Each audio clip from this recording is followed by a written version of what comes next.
My stepdaughter helped my husband hide his affair, so I took her college fund. Now they're begging me to forgive them.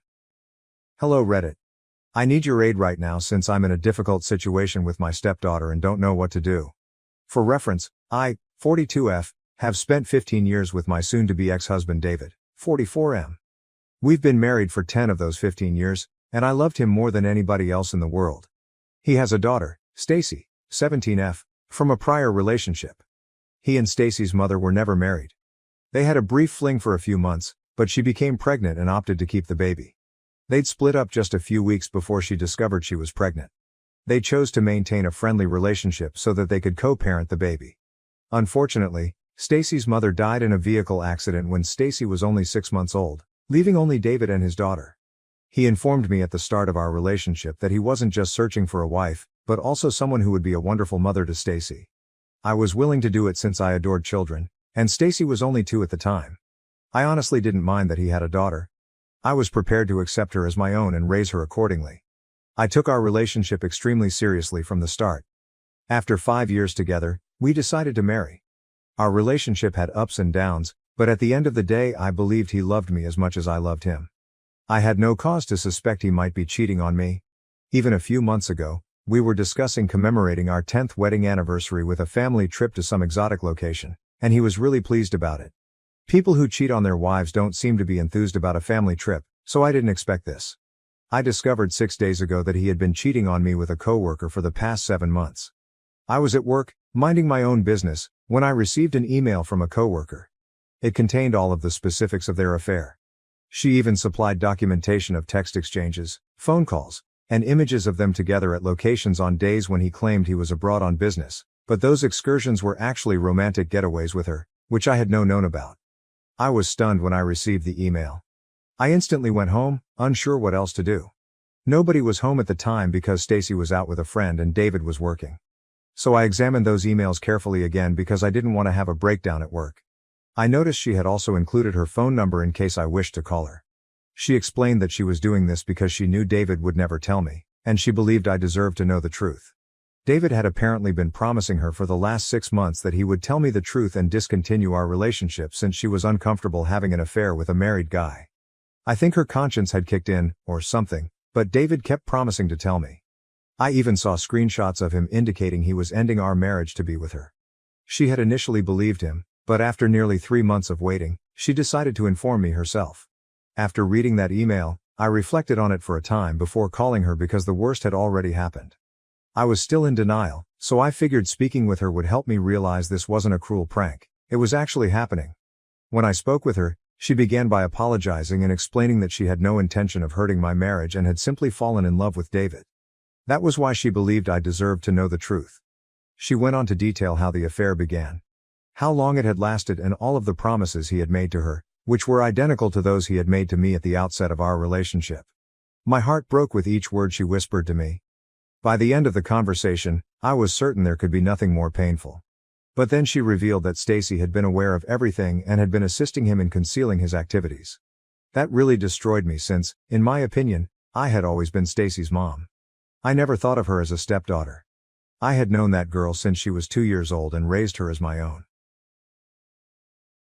So the fact that she had also deceived me felt like the end of the world. His coworker informed me that whenever David needed to lie to me or cover up something, Stacy would make excuses for his absence and explain why he wasn't returning my calls.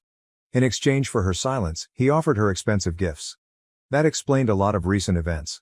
David had been completely indulging her, which had never happened before, but I assumed he was doing well at work, so he was buying her lovely stuff. He had also bought me a lot of jewelry and clothes, so I assumed his new practice of giving us presents was due to his success at business, but apparently not. Knowing Stacy had been a part of this and had met her father's affair partner multiple times while keeping it a secret from me devastated my heart much more than realizing David had been cheating on me. After that phone call, I decided to pack my belongings and leave the house since I did not want to be there any longer, waiting for the two of them to return home. I felt terribly betrayed and could not stop crying. I didn't want David to have the satisfaction of seeing me like that, so I packed a few items and drove to a motel outside of town. I shut off my phone since I did not want to be called. I was upset that day and ended up drinking myself to sleep in my hotel room. The next morning, I had to switch my phone back on to report ill to work. That's when I discovered I had 1,000 unanswered texts and missed calls from David and Stacy, and I didn't want to respond to any of them. I also noticed a text message from a person at the auto dealership with whom I had been discussing purchasing a new vehicle. I had been putting off making the purchase since I wanted to save more money before buying it, which was pricey. I had also been saving for our anniversary trip and Stacy's 17th birthday, intending to give her a new automobile rather than buying one for myself. When I got that SMS, I remembered how I had planned to gift Stacy a car for her birthday, which made me angry. In a fit of rage, I decided to concentrate on making myself happy without regard for anyone else. The guy from the dealership had inquired if I was still intending on buying the car, and on a whim, I went down to the dealership and purchased a sparkling new luxury car. I hadn't planned to buy it because it was well out of my price range, but I didn't have to worry about it. Since I married David 10 years ago, I've been saving for Stacy's college education. I had intended to offer her access to that account as a surprise when she announced which college she would be attending. But now that I knew what had been going on for the past few months, I didn't want to surprise anyone except myself. I took money from that account to buy the fancy car, which I then drove to our house to face David and Stacy. When I arrived, they attempted to hug me and tell me how worried they were, but I didn't let them. I instantly revealed that David's coworker had contacted me, and I now knew the whole extent of what had been going on behind my back. I was quite unhappy with both of them. They both looked shocked. David, at least, had the foresight not to say anything because he knew the game was up. Stacy tried to speak with me, stating she was only trying to look out for her father and didn't know what to do. She burst into tears, claiming she was confused because she loved us both equally and wanted us to be happy, but I didn't believe her.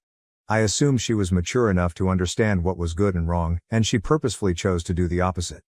Furthermore, I'm very sure the presents she was receiving from her father helped her keep quiet about the whole affair. I told her I didn't believe a word she was saying. I was so furious off and upset that I announced my departure from David.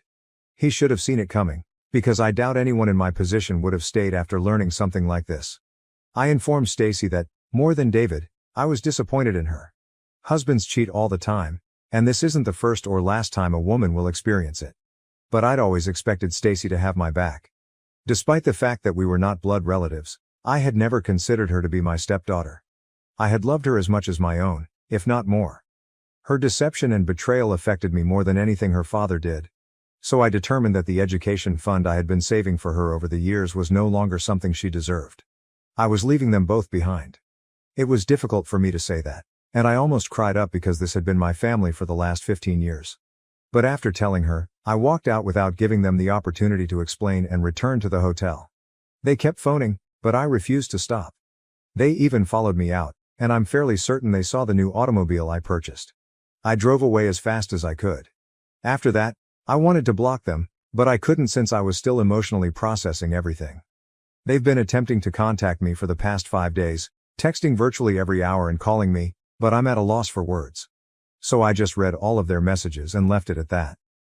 David had been trying to persuade me to forgive him for the first several days, but when he saw it was fruitless, he began apologizing and admitting that I deserved better. However, he began pleading with me to reconsider what I was doing to Stacy, stating she was only a child and did not deserve to suffer as a result of his acts. Stacy has also texted me along the same lines, confessing her mistake and requesting a second chance. She says she has always thought of me as her mother and is deeply sorry for everything. I had been ignoring everything, but yesterday I received a text from David saying he was tired of apologizing without getting a response. He demanded to know if I had any intention of returning to the family. That irritated me because he was the one who made a mistake, and he had no right to be angry with me.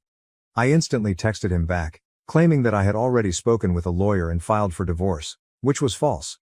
I was still processing things and hadn't had the opportunity to consult with a lawyer yet, but he didn't need to know that. He didn't respond for about an hour, and when he did, he sent me a lengthy message accusing me of being selfish and the villain for responding in this manner.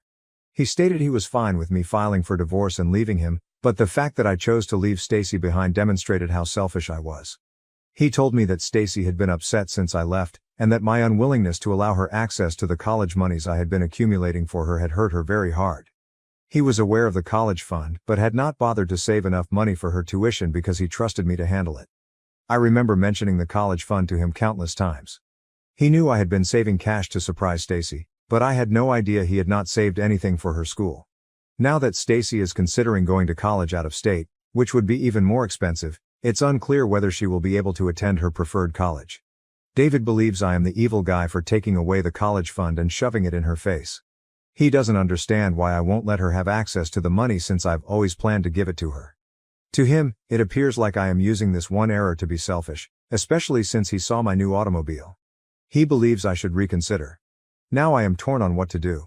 According to his words, I don't feel comfortable taking things away from a child only to teach them a lesson or punish them. I've never been that type of parent and I don't want to start now. However, Stacy is not quite a child. She realized what she was doing was wrong. I do not know. I feel like she's terribly disappointed me and perhaps what I'm doing isn't that bad. I'm just really perplexed. Is it wrong of me to tell my stepdaughter that I would no longer fund her college tuition after discovering she helped my husband cover up his affair? Update 1. Hello, I apologize for not being able to provide you with an update during the last 2 weeks. It was only that I had been quite busy with job and dealing with my lawyer, so there was a lot on my plate. But now I've got some time. First and foremost, I'd like to thank everyone who commented on my initial article and gave me so much love and support. I am grateful from the bottom of my heart. Knowing that there were people who supported me, even if they were complete strangers, made things much simpler to live with. So when David texted me and I posted, I felt I didn't need to entertain any of it. Most of the comments on my article stated the same thing. I needed to block him and file for divorce as soon as possible so I could finally get him out of my life. And this is exactly what I did. Within the next several days I had consulted with a lawyer and filed for divorce. I also concluded I didn't owe Stacy anything. Even if I were her biological parent, I would not have given her money to go her dream college. She should have considered these things before assisting her father in cheating on me. You cannot stab me in the back and expect me to turn around and grin. I'm sorry, but it doesn't matter how old or who you are. That's simply not how this works. David's allegation that Stacy was being punished for what he did was incorrect. She was being punished for what she had done, and I made it abundantly obvious when I last met with them in person. I declined to give her the college fund since she opted not to inform me about her father's infidelity. That is the reason, and I believe I'm being fair. If they want to be angry about it, they are free to do so, but I will not tolerate it, which is why I blocked them. They now have absolutely no access to me. They are still attempting to reach me by calling from different numbers, messaging from new numbers, and emailing me from fictitious addresses. It doesn't matter, because all I do is read the texts and emails while ignoring everything else. Update 2. I eventually found out what was going to happen with the divorce, and happily, David is not opposing anything. I hope we can have a calm and amicable divorce. It's been about 3 weeks since I discovered he was cheating on me, and my life has drastically changed. I had been living at a motel until last week, but it was becoming too expensive. Even though I had enough money to remain for a few more weeks or months, I opted not to waste it.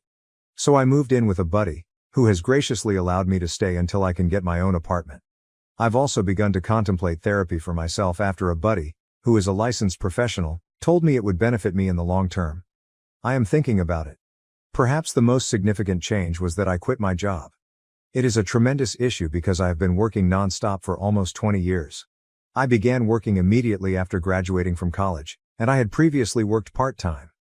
But I believe I need a break right now. I've accumulated enough money over the last 10 years to take a few months off, reorganize my life and launch my own business. That had always been the plan, but I decided to put it off until Stacy left for college so I wouldn't have to worry about money. Now that no one is holding me back, I can do whatever I want. So there's the plan. I'm going to spend these months developing a business model, looking for investors, and all that jazz. I'm actually looking forward to the future, even though I'm still sad about everything that has happened. I have also spoken with my parents about the divorce. I hadn't told them previously since I was still processing everything, but after speaking with them I posted an announcement on social media. I did not explain why, I simply stated that I was getting divorced. My close friends and family are already aware of what is going on, and they are the only people I care about, so what others say is irrelevant. Life has been complicated for the past few weeks, but now that the divorce proceedings have begun and we will meet with a mediator in the coming days, I'm hoping to be able to put this behind me and finally move on. Update 3. Hello, David and I are planning to meet with the mediator tomorrow. It's strange knowing that I'll have to face him after nearly a month of no communication.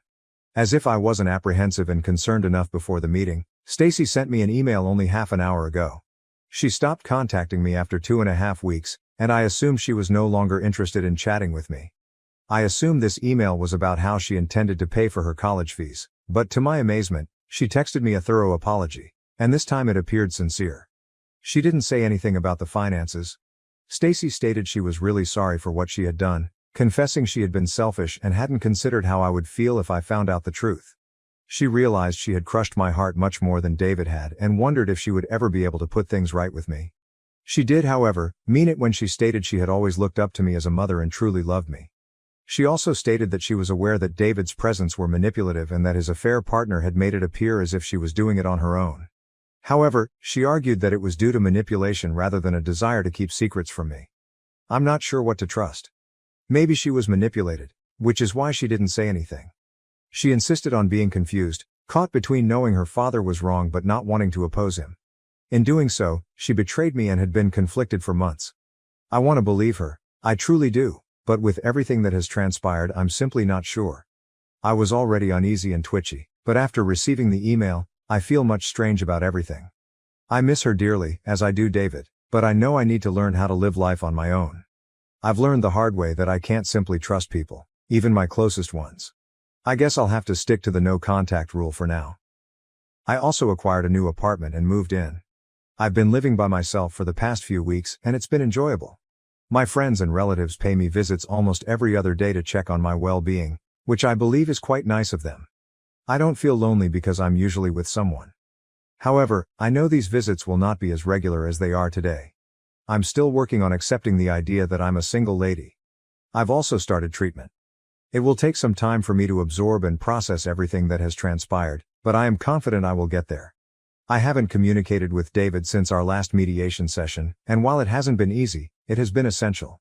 In my last report, I mentioned Stacy's email in which she claimed to have been influenced. At the time, I couldn't bring myself to trust her because everything was so new. But just last week, I decided to respond to her email. She had been sending me additional emails about her life.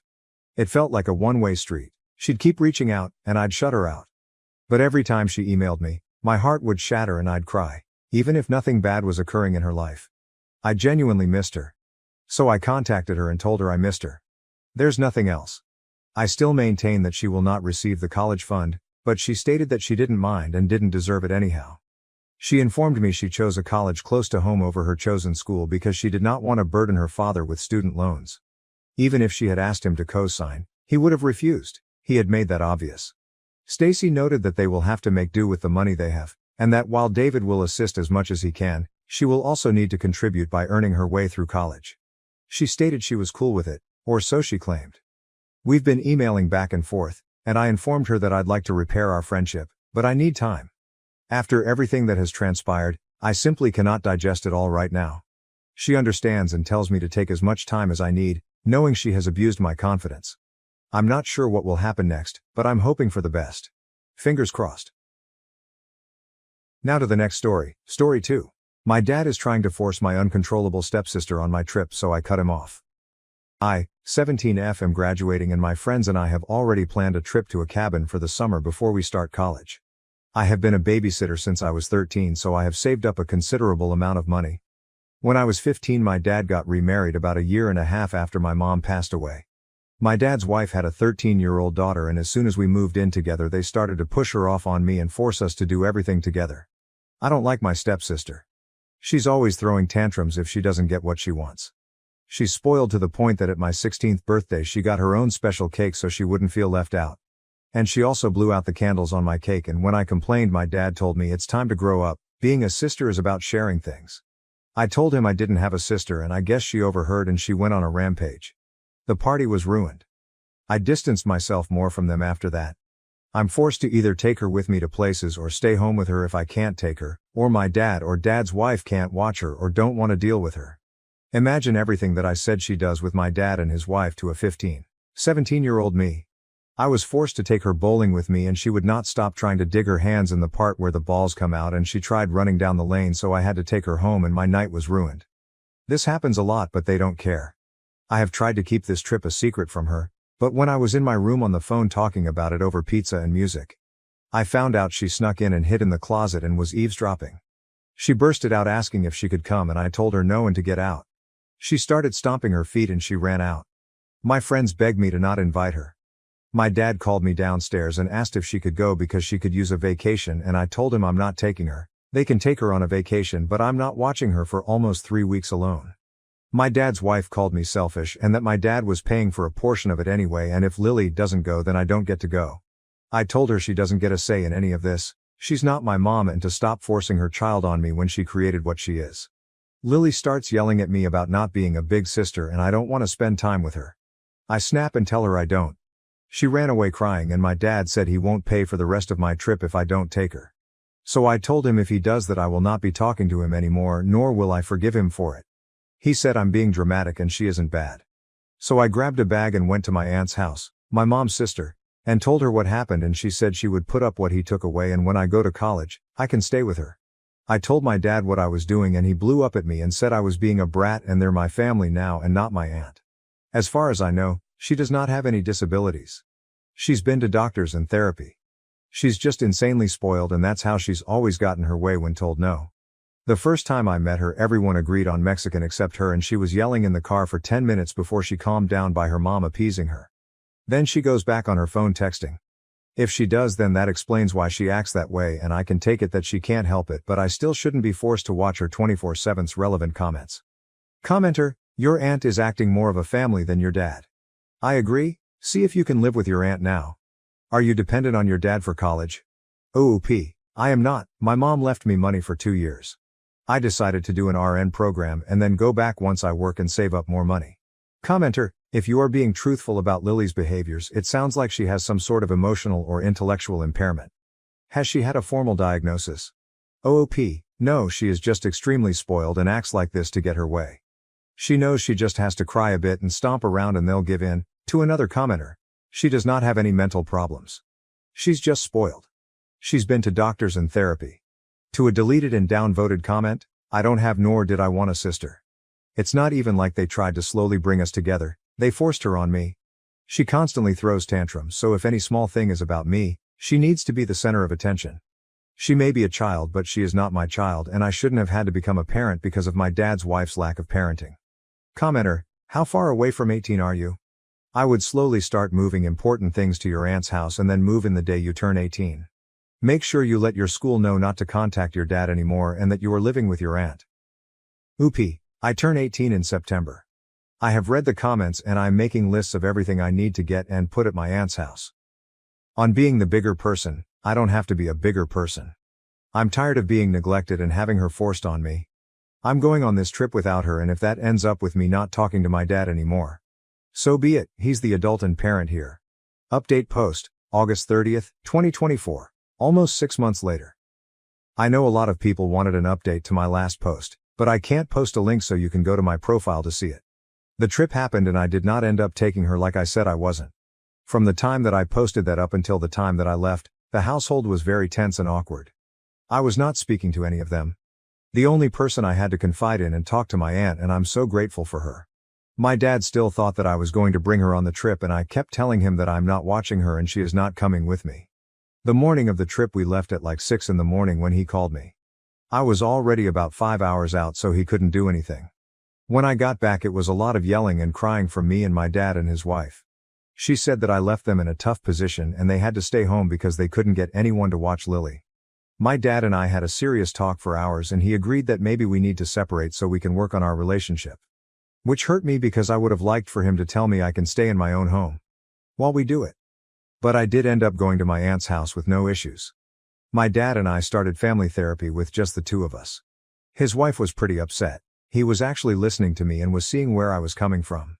Right when we were getting good and building a better relationship, I came over for dinner and he asked if we could integrate his wife and Lily into therapy, and I told him that I had no interest in having a relationship with them. She called me a selfish C******, and that I need to be grateful that she let me stay with them after she moved in. I waited for my dad to correct her and he was pretty much silent, so I left and I haven't talked to him in almost a month. He keeps showing me that he will not be on my side. So, to wrap things up, the cabin trip was so much fun. I have never felt so free from a burden. The trip was in June and we were there for almost a month. We extended it. When I was packing for school, my dad came to visit and I guess his wife called and he had to lie about where he was because I guess she didn't want him to see me. So I told him, we don't need to have contact right now or continue therapy because it's clear which part of his family he cares more about. I don't know what's going to become of my dad and right now I don't care. I'm focused on school and studying to become a nurse, I don't want any negativity to ruin this experience, but I'd be lying if I said it doesn't hurt that I don't have a parent to experience this with, but my aunt says she is my surrogate mom and to share all my worries and success with her. I am currently in my first week of college and the amount of freedom I feel here is also so new. I am a little overwhelmed, but I am in an honors club. I also am in a creative writing book club and the friends I have made are so amazing. I am currently living on campus and I have never been better mentally. I am getting separate therapy to deal with my mom's death because that was never offered to me by my dad. My aunt has truly become a mother figure to me. Being 2 states away from her is really hard, but I can't wait for weekend visits and holiday visits. Also, another thing is that I'm going to be a godmother. My aunt was told at 22 that she would never be able to have kids and she is currently 4 months pregnant and I'm so excited because if anybody is going to be a good mother, I know it's going to be her. When she came to visit and tell me I think she saw, I was a little worried. I told her I'm so excited and happy for her and nothing will change that, but she's the only family I have right now and don't want to get left behind like I did at home, and we cried and she promised me that she was filling in for my mom and she will be there for the rest of my life, whether I like it or not. I am planning the baby shower and I can't wait for the baby to be here. But yeah, that's it. Thank all for checking up on me and giving me encouraging words. Relevant comments. Commenter: I just don't understand how your dad doesn't see that Lily is a massive problem if they have to hire a babysitter at her age or being 15. And they were stuck at home with her as a result. OOP, he doesn't want to see it, or he does and cares more about keeping his wife happy. Commenter: also, what do you write about in this writers club? OOP, bring in work you have written and share it. Write flash fiction from the same prompt. Write poems, watch videos or lectures about writing techniques, talk about writing contests or places to submit stories. We're talking about incorporating improv so we can be creative that way with our stories. Commenter: downvoted. I feel like you should have set some better boundaries instead of just giving up. You need to lay it out for him. Do you really think she's good for your life if she's keeping you away from your daughter? Are you really a man and a father? If you're going to let a woman dictate what you can and can't do, I would tell him straight up you don't have the luxury of giving up because you made me. So I would appreciate if you get a goddamn backbone and start acting like it. OP. That's fair and I respect your opinion, but it's not my job to try and fix anything or set boundaries anymore. We did talk about it in therapy and he still tried to integrate them into the sessions when I have expressed hundreds of times I do not want that, so I'm done trying. I'm the child in this situation. Now to the next story, story 3. I didn't tell my parents about my college money, then my dad stole it, causing an unforgivable betrayal that tore our family apart. Original. Am I the asshole for not telling my parents that I received money from my college? May 14, 2023, I, 20 years old, non-binary, live with my parents, in their 50s, and my 2 sisters, 20 years old and 19 years old. For as long as I can remember, my parents have had financial difficulties. For the past 4 months I have paid the entirety of my parents' rent. While I don't really make that much, I work 50 hours a week most weeks due to understaffing, so I get a pretty good paycheck. Plus most of the time I'm able to set aside some money for saving. However, these past months every one of my dad's paychecks, he makes the most money out of us all, have been garnished or been completely gone before he ever gets them. I have the misfortune of getting paid the exact same days as him. So the majority of my paychecks and all my savings have gone to paying for bills. 2 weeks ago my dad didn't get his paycheck and I ended up overdrawing my bank account $1,000. It was an accident as I had forgotten about a payment that I had made that had yet to show up. So when I got my paycheck on Friday it was just $100. Which my dad immediately asked for 80 of. I had told my parents I would be unable to help financially for the next 2 weeks, and again my dad didn't get his check, so my parents are scrambling to get money together to avoid our utilities being cut off. My college does this thing. I don't know if every college does this or not. Where you pay the full amount of your tuition and then at the end of the semester you get the amount of scholarships and financial aid paid to you. There is a deadline to get the money, however they hold it for you if you miss it. The most of the 2 years I have been going there I have forgotten to do that, so the money has been sitting around. I had missed the December deadline for the fall semester, but I got a jump on spring knowing that I would forget, and it is my last year at that college because I am transferring to another one. I promptly forgot about it. Well, on Friday I received an email from the bank system my college uses that I will be receiving the money. I had shrugged it off because most of the time I receive my money from that kind of stuff really late. So while the email said 1-2 business days, I was thinking it would be in June. So imagine my surprise when I see that that day it was in my account. Also, considering that it has been sitting there for 2 years, it is a fair amount. I am by no means rich or anything, but it was certainly more than I had been expecting. I paid a bill that I just haven't been able to, and the majority is just sitting in my bank account. It's been 2 days and I haven't mentioned anything about the money. My parents never even knew I was getting money from my college due to my forgetfulness. I know that this money could help make sure that none of our utilities are cut off, but I can't seem to bring myself to tell them. I'm moving out soon, so this money could go towards giving me some breathing room or going to my classes this summer, so I really want to save it and not say anything, just let my parents assume that I only have $20 to my name. However, if the utilities get cut off, then I will be affected as well.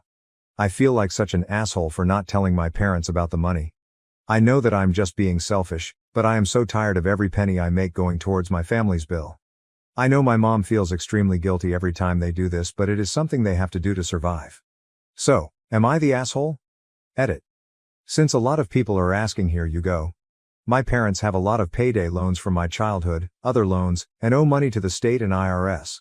My dad had at one point been accused of a gambling addiction. It runs in his family, and he had at one point had one. However, my parents have talked this out. My dad's company also has shitty communication, so we have no way of knowing when he is garnished and why until he gets paid. Everyone does work, but me and my dad make the most money. My mom works a minimum wage job. My sisters work part-time minimum wage jobs. My mom and 20-year sister do help pay bills. My little sister, however, does not. She is the type that has a little bit of money and goes wild.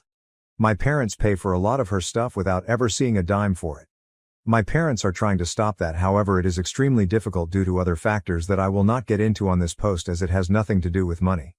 The reason I make a lot of money is because I'm a lifeguard, and due to the lack of them we are paid intensively. As many of you have suggested, I am moving out. I am moving to a different city this summer for classes. I honestly don't think I need to go to such extremes as some of you suggested. My bank account is separate from theirs. We do use the same bank though. My parents do not try to sneakily get my money, and the few times my dad has, I have called him out and berated him over it. My mom also feels extremely guilty about the entire situation, and as such I don't see her doing anything underhanded, and my dad, I have strict guidelines with him. I do have a ton of notifications for both my credit card and bank account, to the point of $1 getting spent I will know. Also no, I will not be getting back the money that I have given to my parents. I am not even going to try. I'm not going to be another thing that they have to pay off. However, some of your suggestions I will follow. My parents are aware, and I will remind them when I leave that I will not be able to pay things when they leave, as I will be both reducing my hours at work and having my own bills to pay, such as school and the apartment. Relevant comment the _eternal_veggie NTA. You are technically paying for school yourself, right? The student loans and scholarships are all in your name, so that money is yours. Put it into savings, use it to buy textbooks next semester. If it's money left over from your student loans, you'll technically have to pay it back when you start paying your loans. So might as well use it as you please. I received money back from college for a few semesters, like $600/semester. But at that time my parents paid for my tuition, only $1,500/semester, community college, so I just paid them back that money since it was theirs anyway. But when I started paying for myself, I kept that money for myself. OOP, I pay for college out of pocket. I don't have student loans and no one else has paid for my tuition, so it is absolutely my money. Update 1, Wibite for going no contact with my dad and technically being responsible for my parents' divorce. May 27, 2023, posted 13 days later. So I, 20 NB, live with my parents and 2 sisters for now. I am moving out next month. So my dad decided to play a joke on me. He took my card and took out 90% of the money and my money out of my checking account. For those wondering about the college money I got from a previous post, it is in another savings account that is through another institution, so it is safe. He then put my card back in its original position and went to work. He did all of this around midnight. So I woke up in the morning to most of my money being gone. My first thought was that my dad took my card without asking, but my card was still in my wallet and where I left it. I had thought that someone had cloned my card and guessed my PIN. I sent off a quick text to my mom and called my bank. I spent a while doing that. I was so anxious, I was practically sobbing, and I'm not a person that really cries. That money was my deposit and rent for June. I then went into the living room and heard my mom arguing. I couldn't hear much, but I heard my mom exclaim, "What made you think it was a good idea?" Instantly dread filled me. I walked up to my parents' room. My mom was arguing with my dad on the phone. According to my dad, he found our cat playing with my card.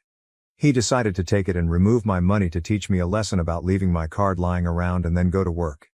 My dad apologized to me and I just handed the phone back to my mom and stormed out of the room. My dad had pulled something like this to me before, except he took all of my money and then lost it. My dad claimed that he took the money to teach me a lesson for leaving my card around my family. Later on he told me in private that he took it because he knew I was lying about the amount of money I had. I had been saving that money for a medical thing, so I was hiding it because my family is always in a state of financial distress and he would ask for it if he knew that I had it and I was just done being in constant pain. Anyways, there were clear flaws in the story he told us. First, I had my card and it was in my wallet exactly where I left it. That was a whole separate trip from going to work. Also, neither my wallet or my card have any sign of damage. My dad works out of the city, which is a 1.5 car ride from where we live. My mom said that she will drive me to my dad's work where we will pick up the money. We don't trust him to have it till he is done working due to what happened last time. He protested, saying that that will use too much gas and that he will drive down instead, as that will use the same amount of gas. This ultimately leads to my mom practically having the confirmation that he has started gambling again. My dad had a gambling addiction when I was younger, but he got help for it and had been clean for a while. As in her mind, why else would he be so adamant that we not go to his work? He came home and returned all the money to me. Yes, I counted over and over again to make sure. He apologized and I said nothing. My mom said that he didn't sound sincere. My dad blew up on her, saying that he had apologized over the phone and that he was obviously sorry about what happened. He later on apologized to me about that, but I ignored it and he doesn't seem to be talking to my mom. My mom has told me that she is going to talk to a lawyer and she is absolutely torn up about this. There have been so many issues with their relationship this past year, but this seemed to be the straw that broke the camel's back to leave her 40-year marriage to my dad. My sisters don't know what is going on, or if they do not know the whole situation. I told her that once I move out that I might go no contact with him. My mom got all sad and said she doesn't blame me for wanting to after all that my dad put me through. I'm honestly emotionally drained and dreading calling back my bank. My mom had this great weekend planned for us, but now there is an overwhelming feeling of dread and tension over everything. I was actually going to finally do something for myself that I had finally worked up the nerve to ask my mom about, but that had to be cancelled. Honestly, if it wasn't for the fact that I'm moving out soon, I would have called my friend and moved out today. I'm just done with my dad in this situation. At the same time, I feel such an overwhelming guilt. I know that I did the right thing. That I had to tell my mom and protect myself financially, but I don't know. I feel responsible for my parents separating, and me and my mom are the only ones that know that, even though my dad made his choice. The fact that I love my dad and I still want a close relationship with him like I never had yet. I can't imagine ever talking to him after he put me through all this. I also feel like I'm too emotional and hasty to make these decisions, as all of this happened today. Maybe I just need confirmation that I'm doing the right thing. So Wibta, another relevant comment. Snowflake 100000000 NTA. Your dad stole from you. Change your PIN number and passwords on everything. OOPO, absolutely. I reached out to my bank thinking that someone copied my card before I found out it was my dad. I am getting a new PIN, new card, and account information. Everything is being changed. Update 2. Update. Wibta for going no contact with my dad and technically being responsible for my parents' divorce. June 11, 2023. Posted 15 days later. I know it's been 2 weeks since my last post, but a lot has happened since then. My parents are getting a divorce. I have mixed feelings about this. My mom has started to track my dad. I know invasion of privacy, but it was the only way to know for sure. Multiple times the tracker has put him at a casino when he claims he's working. My mom has figured that he has been getting his paycheck 2 days early and not telling anyone. My mom called a lawyer last Wednesday to talk about her next move. My dad isn't fighting it, which is honestly destroying my mom. Yesterday we got an eviction notice that we have to be out by the end of the month. This has happened before, but my dad has always explained it away. Apparently my dad, hasn't paid the rent in 4 months. My dad hasn't said anything about this. He now knows we are all seeing through him and his act. My mom and younger sister are going to live with my maternal grandparents. Me and my other sister are moving out to our own apartment at the end of the week. This makes me extremely angry. Because my parents got the money for me to pay for the rent. Instead, it was going to my dad's gambling. I did a calculation for how much I gave them this year and I am horrified. It is over $10,000. All my savings for college, so many of my paychecks that I have given up to help my family, have actually gone to my dad's gambling addiction. I feel so used and like a fool. I feel so betrayed. My mom has told me that she doesn't want me to go no contact with my dad. She wants to hold family dinners once everything has settled down and she has a place, and she is going to invite my dad. My mom still loves my dad and keeps saying that he is sick. I know this. I know he isn't well. That he has lost control, but I don't know if I can keep him in my life. He used me and manipulated me. I feel less like his child and more like his walking bank account. He broke our family, and even if it is because he's sick, I don't know if I can put it past me. I know that it would destroy my mom to cut my dad out of my life. I know you guys said I'm not the in my last post, but I still feel like one.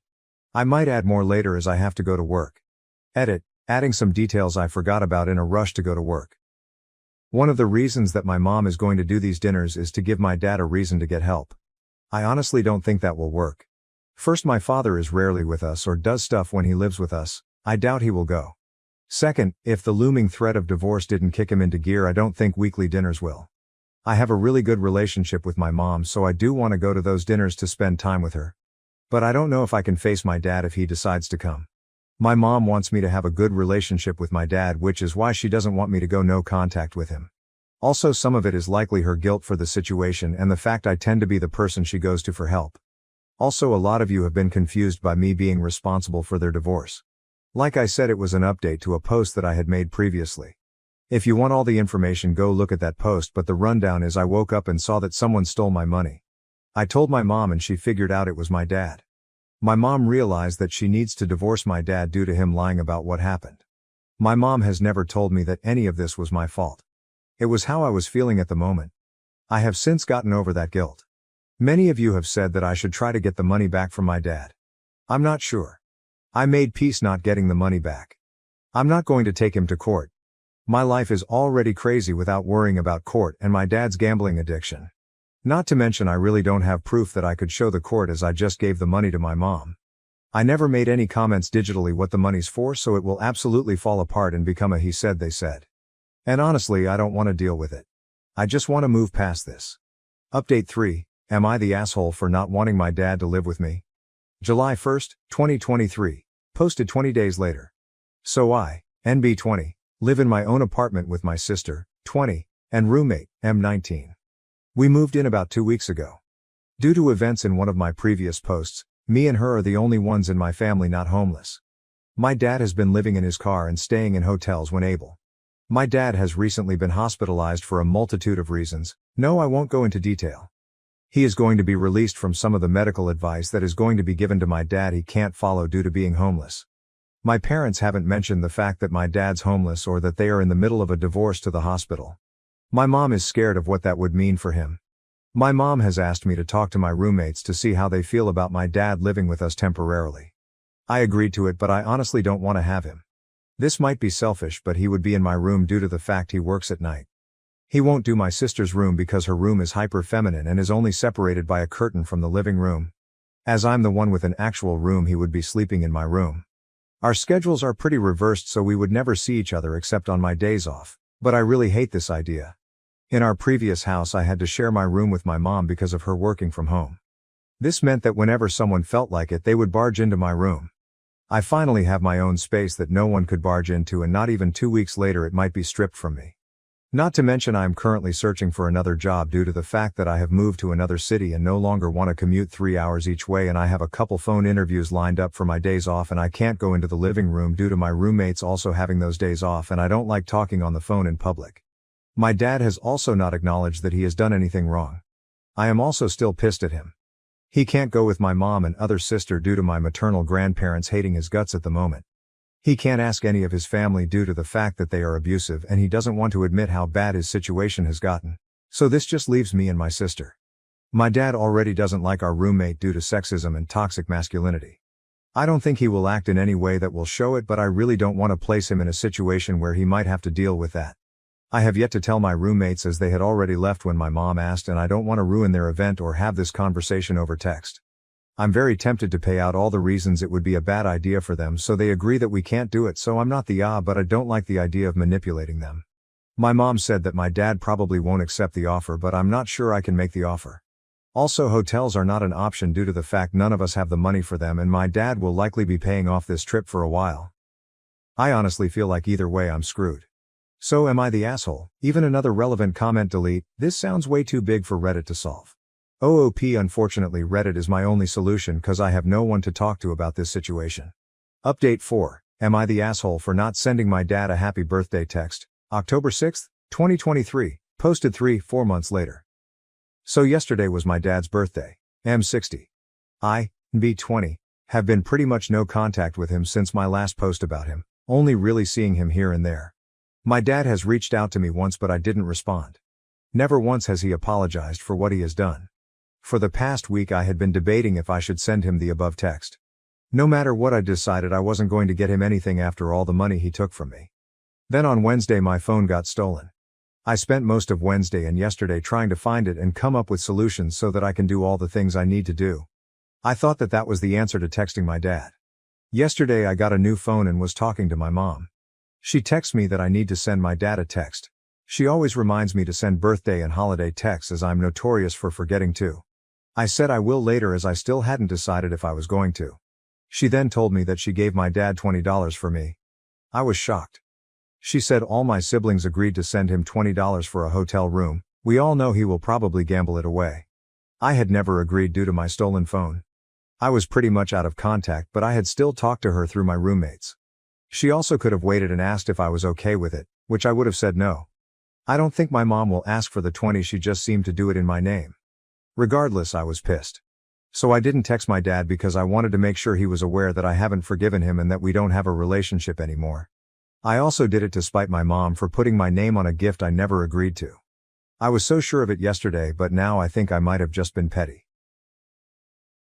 Now, on to the next story, story 4.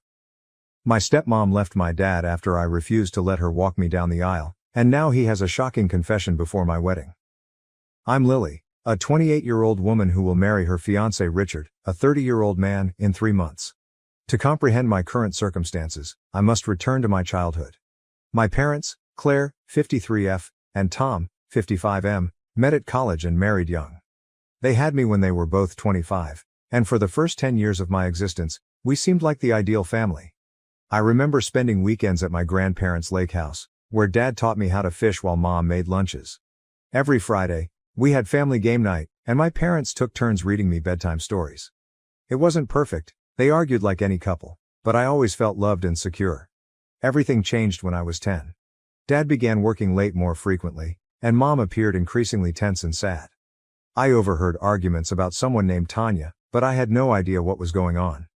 Then, one day, I returned home from school to find Mom crying in the kitchen. She sat me down and told me that Dad had an affair with his coworker, Tanya, 48F, and they were getting divorced. The following few months were a jumble of tears, conflicts, and bewilderment. Dad moved out and I remember being furious with him for hurting Mom and splitting up our family. The divorce was messy and traumatic. There were intense debates over custody and property partition. I recall sitting outside the courtroom during one of their sessions, feeling disoriented and terrified. In the end, Mom received primary custody, with Dad receiving visits every other weekend. At first I was hesitant to spend time with Dad. I was angry and sad and I did not want to leave Mom alone. Mom, despite her own anguish, pushed me to give Dad another chance. She informed me, "Your father made a mistake, but he still loves you. It's fine to adore him too." Gradually, I began to like spending weekends with Dad. He'd take me to the movies, show me how to cook, badly, and we'd have lengthy discussions about school and my friends. Things became more problematic when Dad declared 2 years after the divorce that he was marrying Tanya. Tanya and I met for the first time at a dinner Dad had arranged. She appeared pleasant enough, bringing me a gift, a diary with my name embossed on it, and inquiring about my interests. But I couldn't get rid of the idea that she was the reason my family had come apart. Tanya worked hard to establish a bond with me after Dad and Tanya married. She was constantly buying me gifts, clothes, books, art supplies, and recommending mother-daughter activities such as spa days or cooking classes. However, her efforts felt forced to me, and I was never comfortable around her. Part of it was out of loyalty to my mother, and part of it was because Tanya appeared to be attempting to replace her. As I approached adolescence, my connection with Dad and Tanya deteriorated. They would frequently make disparaging remarks about Mom, such as, "It's a shame your mother is so bitter," or, "If only your mother could move on like we have." These statements bothered me because I understood how hard Mom worked to co-parent harmoniously. My mother, on the other hand, never spoke negatively about Dad or Tanya in front of me. She listened to my complaints but always pushed me to give them another shot. They're not perfect, she'd continue, but they try. It's acceptable to have many relationships with different people in your life. Tanya became pregnant when I was 16 years old. Dad was overjoyed, continually mentioning how happy he was to have a real family, now. Those words struck deep because they made me feel like I wasn't enough for him. Like I was a relic of his past rather than an important part of his new existence. Tanya had a miscarriage at 20 weeks. It was a tough time for them, and I recall feeling a combination of anguish for their loss and guilty relief that I would not be replaced by a new baby. Dad informed me that Tanya would require additional love and support from me, which put a lot of strain on me at a time when I was already dealing with usual teenage concerns and the lingering consequences from the divorce. Tanya's attachment to me grew stronger following the miscarriage. She began introducing me to everyone as her daughter, which made me very uncomfortable. She also started urging me to call her mom, something I flatly refused to do. This resulted in several arguments, with Dad always siding with Tanya and accusing me of being insensitive to her feelings. During this time, my relationship with my mother remained solid. She was my rock, always willing to listen without judgment and provide support without pressuring. She encouraged me to pursue my interests, which led to me joining the school newspaper and later studying journalism in college. I met Richard in college. We were both writing for the campus paper and bonded over our shared interest in investigative reporting. Richard's family was much easier than mine. His parents were still happily married and he had 2 younger siblings. I was initially cautious to let him inside my delicate family relationships, but his tolerance and understanding allowed me to open up. All of these previous concerns have finally come to a head as we prepare our wedding. I have chosen to ask my mother to walk me down the aisle. She's been my steadfast supporter, role model, and greatest friend. When I told Dad and Tanya about my decision, Tanya fell into tears and Dad became enraged. They told me I was being selfish and that Tanya should also lead me down the aisle because she had been in my life for so long. I refused, stating that my mother is my soul mother and the person I want at my side on my wedding day. This sparked a heated dispute, with Dad threatening not to attend the wedding if Tanya wasn't given a particular position. He mentioned all the times Tanya tried to be there for me, the presents she bought, the activities she planned, but to me, such things pale in contrast to my mother's unwavering love and support. Tanya blamed me of never giving her a chance and claimed that after all these years, she considered me her own daughter. She brought up her miscarriage again, expressing how difficult it had been to lose a baby and then have her stepdaughter reject her. I understand that the miscarriage was difficult for her, but I don't think it's appropriate to use it as emotional leverage against me. I'm sticking to my decision, but now I'm wondering if I'm being too severe. Richard fully supports me, saying that it is our wedding and we should do whatever feels right to us. However, some of my extended family members believe I should make a compromise to keep the peace. Part of me feels bad for hurting Tanya's feelings, but a larger part of me is upset that Dad and Tanya are attempting to make my wedding about them. I've spent years attempting to negotiate this blended family arrangement, often at the price of my own emotions. I want my wedding day to be a celebration of love, not a battleground for old family feuds. Am I an asshole for refusing to have my stepmother lead me down the aisle? Should I stick to my decision or seek a compromise? Update 1. It's been a month since my previous post, and a lot has changed. First and foremost, I'd want to thank everyone for their encouraging words. They greatly increased my confidence in my decision. After the wedding quarrel, my father and Tanya stopped communicating to me for a few weeks. It was a stressful situation, and I found myself continually checking my phone, half expecting and half fearing a message from them. Richard was quite helpful at this time, telling me that it was acceptable to prioritize my own sentiments and that I was not responsible for controlling their emotions. Tanya called me unexpectedly, weeping. She apologized for pressing me throughout the years and stated that she simply wanted to be close to me. Her voice sounded truly sorry, and for a little time, I felt a ray of optimism that we might be able to go forward. She asked if we could meet for coffee to talk things over, and after some hesitation, I accepted, thinking it would be a good opportunity to clear the air before the wedding. We met in a neighborhood cafe that I used to frequent in college. It was weird to be seated across from Tanya in a setting that brought back memories of study sessions with friends and early dates with Richard. At first, everything appeared to be going well. Tanya was surprisingly sympathetic, even saying she accepted my choice to have my mother follow me down the aisle. She told my father some anecdotes about her own wedding, including how scared she was and how she wished she had a closer relationship with her stepmother.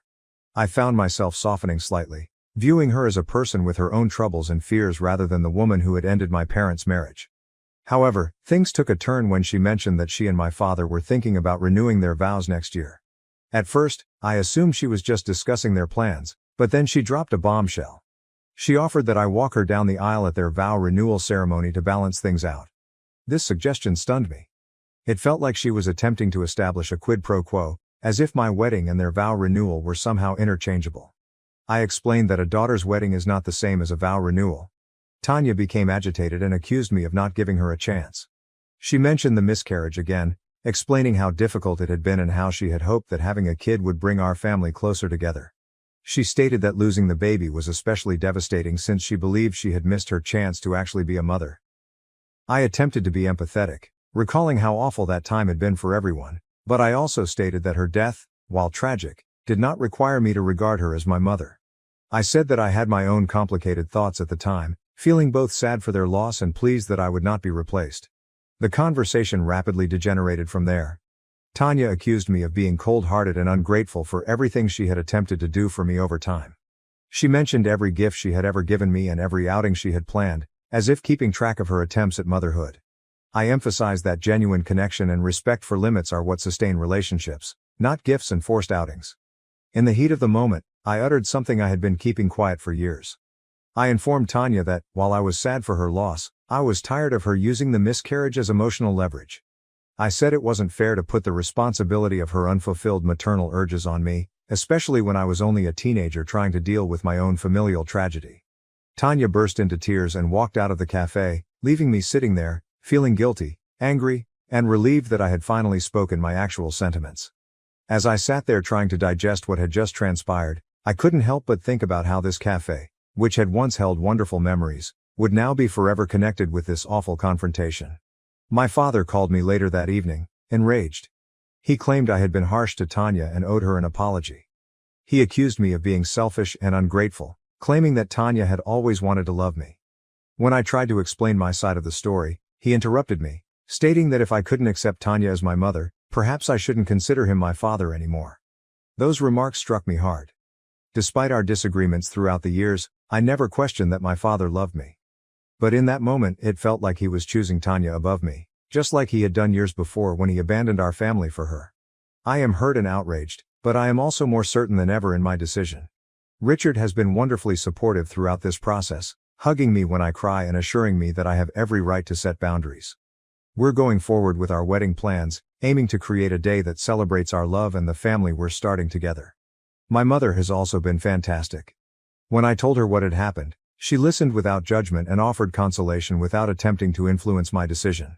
She reminded me that family connections are complex and that it is acceptable to prioritize my own emotional well-being. After a few days of thought, I've decided to send my father and Tanya a farewell message. In it, I intend to express my emotions and boundaries clearly. I want to make it clear that, while I am open to having a connection with them, it must be on terms that respect my sentiments and my relationship with my mother. I'll tell them that if they can't accept it, they won't be invited to the wedding. As I sit here writing this message, I can't help but feel a mixture of loss and relief. It isn't the relationship I hope I could have with my father and stepmother, but it's the healthiest I can provide right now. Am I doing the right thing, or am I being overly harsh and potentially excluding them from this key day in my life? Update 2. Another month has passed, and things have only gotten more confusing. After I wrote a message to my father and Tanya describing my feelings and boundaries, I didn't hear from them for a few weeks. The silence provided both relief and anxiety. I tried to concentrate on wedding planning, finalizing the menu, having clothing fittings with my mother and working on our vows with Richard, but the unresolved problem with my father and Tanya remained in the back of my mind. Then, last Saturday, my father arrived to my flat unannounced. I was in the process of addressing invitations with Richard when the doorbell rang. When I opened the door, I was surprised to see my father standing there, fatigued and upset. I invited him in, more by surprise than anything else. Richard, sensing the tension, excused himself to give us some peace, but not before gently caressing my hand. When we were alone, Dad broke down. He informed me that Tanya had left him. Tanya apparently had a breakdown following our disagreement at the coffee shop and my message. She informed my father she couldn't take the rejection longer and needed to find herself. She packed her luggage and left to reside with her sister in another state. As I listened to my father pour out his heart, I was overcome with emotion. Part of me felt justified. Hadn't I been warning Tanya for years that her relationship to me was unhealthy? But another part of me felt guilty. Had my inability to accept her as a mother figure truly caused so much pain? Dad was a mess, alternately apologizing to me and blaming me for Tanya's departure. He explained that he didn't know how to solve things and asked if I would try family therapy with him and Tanya. The concept made me uncomfortable. I told him I wasn't prepared for that, especially since Tanya had left him and I wasn't sure where we all stood. Then my father revealed another bombshell. He admitted that years ago, when Tanya miscarried, they had been trying for a baby because Tanya believed it would help me accept her as a mother figure. He admitted that they were wrong to try to replace me or push a mother-daughter bond. This information surprised me. It explained a lot about their behavior over the years, including the increased pressure to bond with Tanya, the continuous comparisons to a real family, and the guilt-tripping following the miscarriage. However, it also made me angry. I felt manipulated, like my feelings had been ignored in their effort to build their ideal family. I told my father I needed time to comprehend everything and begged him to go. I was overwhelmed as I closed the door behind him. I contacted my mom because I needed her calm presence and smart guidance. She listened attentively as I explained everything, then suggested that I take some time to seriously consider what I want my relationship with my father and Tanya to look like in the future. Now I'm feeling conflicted. On the one hand, I feel vindicated in my decision to maintain boundaries with Tanya. Her leaving my father appears to demonstrate that her attachment to me was motivated more by her selfish desires than real concern for me. On the other side, I feel horrible for my father, who appears truly sorry and bewildered. Richard believes I should keep my boundaries, but be open to repairing a connection with my father over time. He pointed out that, while my father's confession regarding the pregnancy attempt was hard to hear, it was also a step forward in honesty that we had not experienced previously. My mother, when I told her what had transpired, was surprisingly sympathetic to my father. She believes that when individuals are thirsty for affection and acceptance, they can make serious blunders. She reminded me of how young my father was when they had me, and how he may have been attempting to recreate the family life he believed he had lost. The wedding is now only a month away, and I'm not sure what to do about my father's invitation. Should I still invite him, giving him the opportunity to be a part of this special day? Should I contact Tanya now that I understand her motivations? Should I focus on my own happiness while they deal with their problems? As I sit here, staring at the stack of unsent invites, I understand that this decision is about more than the wedding. It's about the future relationship I desire with my father and whether Tanya has a role in my life. It's about striking a balance between compassion and self-protection, as well as determining what forgiveness looks like in a circumstance where the wounds are deep. Update 3. The wedding was last weekend, and I wanted to provide a last update on how everything worked out. After considerable thought and several long conversations with Richard and my mother, I decided to keep my father's invitation to the wedding open, but I made it plain that it was only for him and not Tanya. I sent him a long email explaining my decision. I informed him that I was willing to work on our relationship, but it would take time, and that he needed to respect my boundaries. I also conveyed my wish that he would attend the wedding to celebrate this special day in my life, but I understood if he felt unable to attend without Tanya. To my amazement, my father accepted these terms. He responded to my email again, apologizing for everything and expressing his want to be present on my wedding day. He also stated that he and Tanya were still separated, and that he was beginning to see how much their relationship had influenced me over the years. Last-minute preparations dominated the week leading up to the wedding. My mother was an unwavering source of support, assisting with everything from floral arrangements to easing my pre-wedding nerves. Richard's family visited from out of town, and witnessing how well they got along with my mother made me happy for the loving, drama-free family I would marry into. On the wedding day, I was a ball of nervousness and excitement as my mother helped me into my dress. We both shed tears as she told me how proud she was of the lady I'd become and how glad she was that Richard and I had met. It was a memory I'll keep forever. The ceremony was amazing. Walking down the aisle with my mother by my side felt just beautiful. I noticed my father seated in one of the front rows, appearing distraught yet smiling when our gazes met. Richard's reaction when he saw me go down the aisle was all I had hoped for and more. During the reception, I was busy welcoming visitors and enjoying the festivities with Richard, but I noticed my father looking sad and lonely at moments. He put on a brave face whenever he noticed me gazing. To my amazement, he had a cordial chat with my mother at one point. They were never going to be friends, but the fact that they could be in the same room without causing tension was a relief. After the wedding, after things had settled down a little, my father and I had a long conversation. He apologized once more for everything and promised to try harder to be a good father. He recognized that he had made numerous mistakes, particularly in attempting to force a connection between Tanya and myself. He also informed me that Tanya had decided to stay with her sister indefinitely, and they were discussing a trial separation. I'm cautiously enthusiastic about mending my relationship with my father. We've decided to start with monthly dinners for just the two of us to reconnect without pressure. It won't be easy, and there'll be a lot of pain to deal with, but I'm willing to try. I chose not to contact Tanya right now. I believe we both require time and space to recover and move forward. Maybe eventually we'll be able to talk about everything that happened, but for now, I'm focused on my new life with Richard and mending my relationship with my father. This entire experience has been a roller coaster, but I'm glad I held my ground. I'm starting my married life with a better awareness of my family dynamics and more firm limits. The wedding proved to be more than simply a celebration of my love for Richard. It also marked a fresh beginning in my relationship with my parents. Richard and I are finally settling into married life, and it feels great to face the future together, knowing we can deal with anything that comes our way. We are planning a belated honeymoon to Japan next month, which we are both looking forward to. Thank you to everyone who helped me on this journey. Your guidance and encouragement helped me get through this terrible situation and begin this new chapter in my life on a positive note. It won't be easy, and there'll be a lot of pain to deal with, but I'm willing to try. Now to the next story 5. My fiancé demanded I put his family first, even at the cost of my sister's health. Now I'm reconsidering everything. Original post, October 25, 2023. Throwaway, as my work friends are on my main and they don't know this is going on. Also, it is obligatory that this is on mobile, so spelling and grammar will be poor. This is a long one, but I'll try and keep it as short as possible.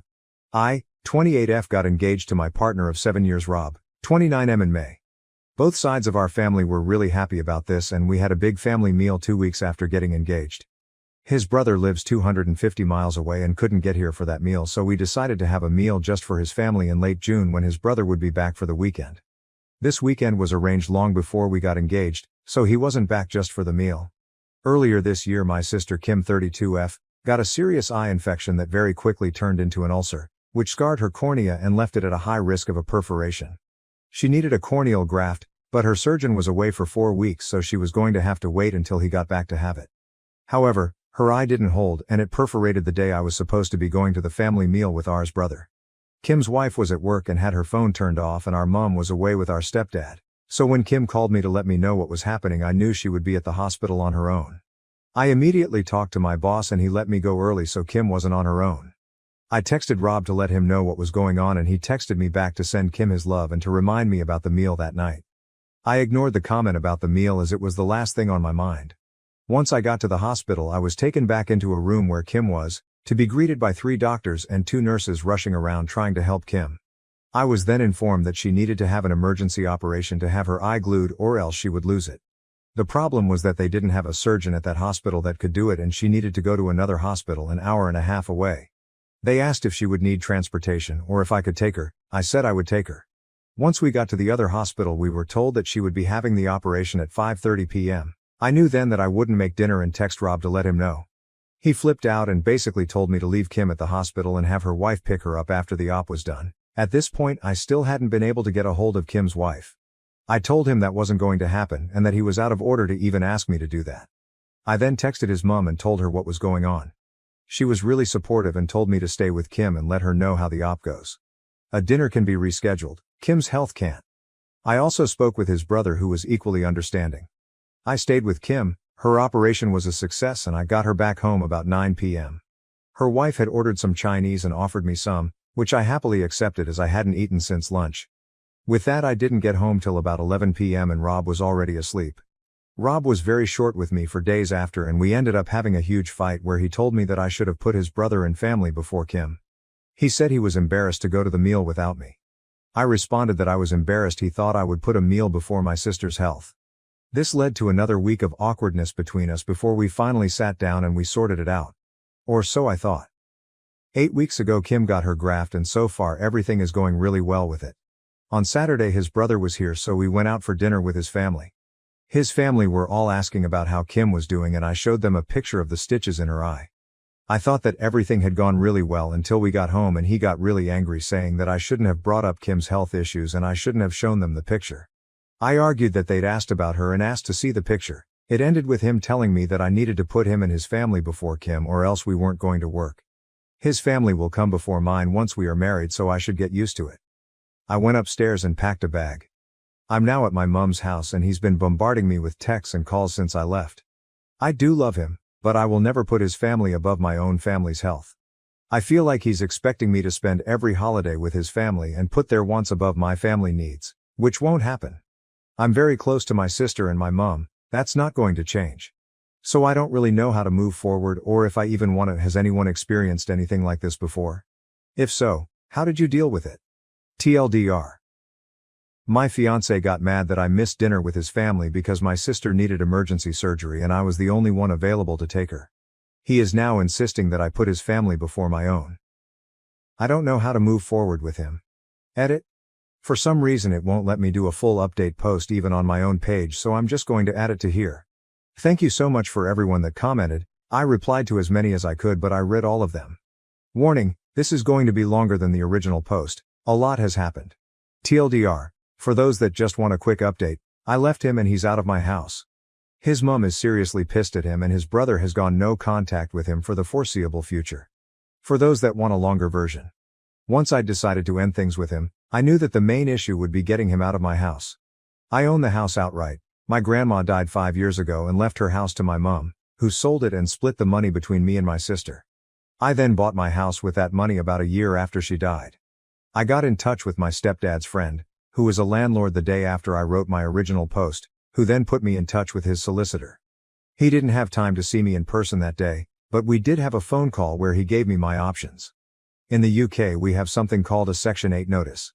This is a 14-day eviction notice and the solicitor said this would be the quickest way to get him out, however he could try and contest it if he wanted to, which would lead to court dates and could take months. I asked him to draw up the notice and date it for Friday, the next day. I'd already made the decision to end things with him after work on Friday, so that he could have the weekend to sort through his emotions before work on Monday. On Friday morning I texted Rob and asked him to meet with me at our local pub after work. He quickly agreed. Not only is the pub a public space, but my stepdad and a few of his work friends go in there every Friday after work for a few pints, so I knew he would be there to step in if I needed him. Thank you for suggesting this, Redditors. I also picked up the eviction notice on my lunch break, so I was ready to give it to him. Cost £250 but was worth it. When I got to the pub, Rob was already there and my stepdad was standing at the bar with his workmates. I sat down with Rob and got straight to the point. I told him that it was over. I couldn't be with someone who didn't give me any support when I was going through one of the scariest moments of my life and expected me to drop my family for him. It didn't matter what excuses he could come up with. I wasn't interested. I'd made up my mind and we were done. He stared at me in shock for what felt like an hour but was probably only a minute or so. He then started saying I couldn't be serious. We'd been together for 7 years and I was throwing it all away. I could never find another guy like him. I responded to the last comment with, I don't want a guy like you. That's why I'm ending it. I need someone who will support me when times get tough, not get annoyed that the world isn't bowing down to what he wants. I then handed him an envelope with the eviction notice in and my engagement ring. I told him I was giving him a few weeks to find a place and be out of my house. Then I stood up and walked over to my stepdad, who had bought me a much-needed drink, and stayed with him until my ex left, still looking in shock. I knew he wouldn't approach me whilst I was with my stepdad, as he has always been a little scared of him. This is obviously a very condensed version of what happened. Once I got back to my mum's house, I had one single text from him saying he wasn't moving out and was going to contest the eviction until I'd come to my senses and got back with him. We are not over, was how he ended the text. I just turned my phone off and decided to deal with the legal side of things on Monday. There was nothing else I could do. Saturday morning I woke up and turned my phone back on and had another text from him saying that he would move out if I paid him £10,000, as that's what he'd paid towards bills whilst he had lived at the house. He paid for half the electric, gas, Wi-Fi and Sky package.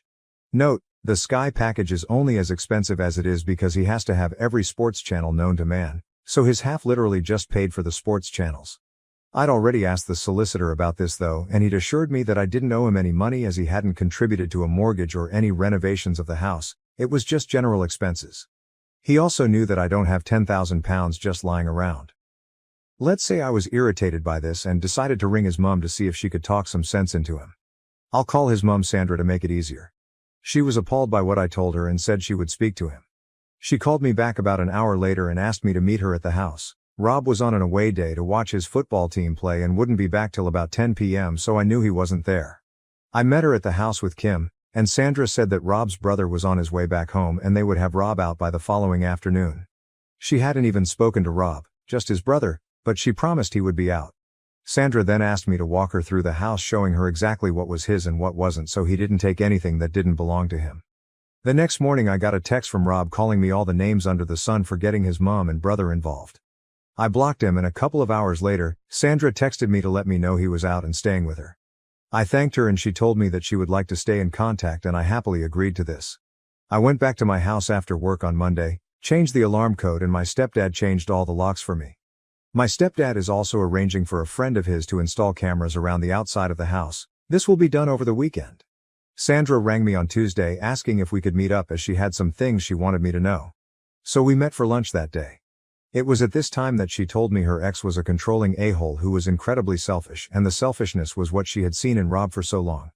That's why she had commented on him being like his father, but she had hoped that was the extent of Rob's attitude and he hadn't picked up his dad's controlling behavior, which, to be fair, he hadn't up until this whole episode. She had left Rob's dad after he had punched Rob's brother in the face when he was 14 and Rob was 10. He had never laid a hand on her or their sons before, but one time was enough and she left with the boys. To her knowledge, her ex had never reached out to speak to Rob or his brother, and they hadn't spoken to their father in years. I didn't know any of this. All I had been told was that their dad wasn't in the picture and hadn't been for a long time, but Sandra had thought I knew, and that's why she hadn't told me before. However, she had found out on Sunday night that Rob was back in contact with his father and had been for the past year. His dad had been putting lots of thoughts into Rob's head about how he is the man of the house and his family is all that matters. This had fed into Rob's selfish tendencies and had amplified them tenfold. Sandra said that she had told him to find somewhere else to stay ASAP, as she couldn't even look him in the face. Then Rob and his brother had a huge argument that ended with his brother telling him that as long as Rob is in touch with their dad, then he will have zero contact with him. Even going so far as to tell him to spend Christmas with their dad because Sandra is going to his house and Rob isn't welcome. When Sandra took Rob's brother's side in all this, Rob flew into a rage and said he would move in with his dad. He then left the house, but came back a couple of hours later looking like he'd been crying. Turns out that his dad doesn't want him living with him and basically said he could be on the streets for all he cares. He's not putting a roof over a grown man's head. Sandra thinks that Rob is now starting to realize everything he has lost due to him listening to his dad and has seen his dad's true colors. Sandra is incredibly disappointed in him, but he's her son, so she is trying to be there for him as best as she can. However, she still wants him out as she doesn't trust him anymore. His brother still won't have anything to do with him. She has also told him to stay the hell away from me, as I don't need to be brought into this, and he has promised her that he will. Only time will tell if that's true, but I do have him blocked on everything, and if he turns up at the house I will just call the police to get rid of him. The more Sandra told me about what had been going on behind my back, the more resolute I became about wanting nothing to do with him. I never want to see him again, if I can help it. So all in all, Rob's life is a shit show, but as long as he stays away from me, then I don't care. I've been spending a lot of time with my sister and her wife as well, and my mom and stepdad, which has been great. I've never really been close to my stepdad, but this has brought us a lot closer together, which has been one huge positive out of all this. I'm not exactly happy right now, but I'll get there. There's still a lot of feelings that I need to unpack, and it will take time to move on from this whole situation. I don't think I will be dating for a while. I need to really get over all this and don't want to dump this on anyone else right now. For all those asking how Kim is doing, she's doing great. Had a hospital appointment on Monday and her consultant said her eye is healing, in his words, marvelously. So that's a relief. Thank you to everyone that reached out to me. I hope there won't be any need to update this again, so this should be my final update. For telling my ex that it's not my fault that he's homeless. November 26, 2023. So I 28 have posted on relationship advice before about my now ex 29M. The post and update is in my profile. But basically my ex-fiancé wanted me to put his family before mine, even at the cost of my sister's health. I ended up breaking up with him over it, and he was forced to move in with his mom, who then found out that he had been in touch with his abusive dad, who was twisting his view on how a relationship should work. Last I heard was that his mom was kicking him out as she would not have anyone in her house that was in contact with her ex, and that he had tried to go live with his dad, but his dad had refused. I was completely NC with him, so his mom was the one that had told me this. I'll call my ex Rob and ex-mom Sandra to make things easier. I hadn't heard from Rob in weeks, but yesterday he showed up at my house. I had the chain on my door, so opened it with that still attached. No way would I let him in. He basically told me that he had nowhere to live. His mom isn't speaking to him and his dad won't put a roof over a grown man's head, his words not mine. He asked if I would take him back or at least let him live with me. No way in hell would I get back with him, and getting him out the first time only went easy because his mum stepped in to help. He had threatened to take me to court knowing that if he did it could take months to get him out, and then said he would only move if I gave him £10,000. I contacted his mum, who was furious about that, and she turned up with his brother and forced him out.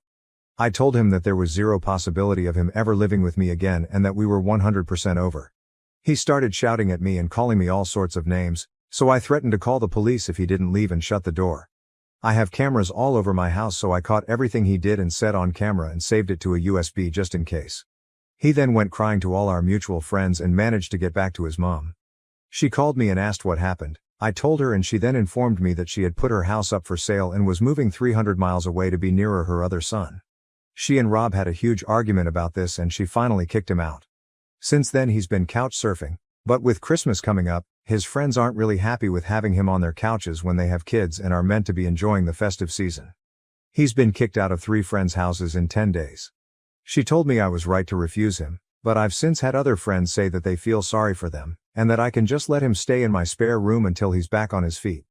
I then asked them to put him up, but they said they would but don't have room, and if they had a spare room like me then they would let him stay. My family and his are on my side, but I'm starting to doubt myself with what a couple of my friends have said. So Reddit, Aida? Edit. Just a quick edit as I'm going to bed. I've just spoken with the wife of one of Rob's friends and she's asked to meet me on my lunch break tomorrow. Apparently, Rob stayed with them for 2 nights before she kicked him out, and there's more going on than what I know of. She's going to tell me the full story tomorrow, but told me that I shouldn't let him anywhere near me and that he's staying in Airbnb so he does at least have a roof over his head right now. I'll try to update after I've spoken to her. Update, November 27, 2023. So I posted yesterday about my ex turning up at my house wanting me to let him move back in with me. I said no, but a couple of friends thought I should let him and that messed with my head. Rob is my ex. A few people told me to change my lock, etc. I did that and changed my alarm code, as well as my stepdad got his friend to put up 4 cameras around my house. I'm also going to start shutting the gate so that no one can walk up to the house without ringing the bell there first. I put in an edit that I was going to meet with one of Rob's friends' wives for lunch today, and I have to say that it was informative for sure. I'll call her Nat, 30F, and her husband Zach, 29M. So I went to meet her on my lunch break at a cafe near my work. It's a place that a lot of my co-workers go to, and I know the staff there as well. A few Redditors thought that she might bring Rob with her, so I wanted it to be somewhere I feel comfortable and have backup if needed. Turns out that I didn't need to bother about that. When I got to the cafe, Nat was there on her own. I grabbed some lunch and a drink and sat with her. We went through the usual small talk before she started telling me what had been going on. Rob rang Zach on Thursday morning saying he had nowhere to go and could he stay with them for a few days. Zach spoke to Nat and they agreed he could stay in their guest room. Rob went to their house after work and they had a long talk where Rob told them he has a flat lined up, but can't move in till January. Zach and Nat agreed to let him live with them until January as long as he followed some basic rules and paid for his own food. The rules were things like, no bringing women back there, and if he went out drinking he had to be quiet when he got back so he didn't wake their daughter who's 6. He agreed to all this and paid for a Chinese for them all that night. The next day after work Rob went to meet his dad in the pub for a few pints. When Zach and Nat went to bed Rob still wasn't home. They were woken up at about 2 in the morning by Rob arguing with a woman. Apparently, Rob had met this woman in a bar, took her back to Zach and Nat's house, got his pleasure and then told her to get dressed and fuck off once he was done.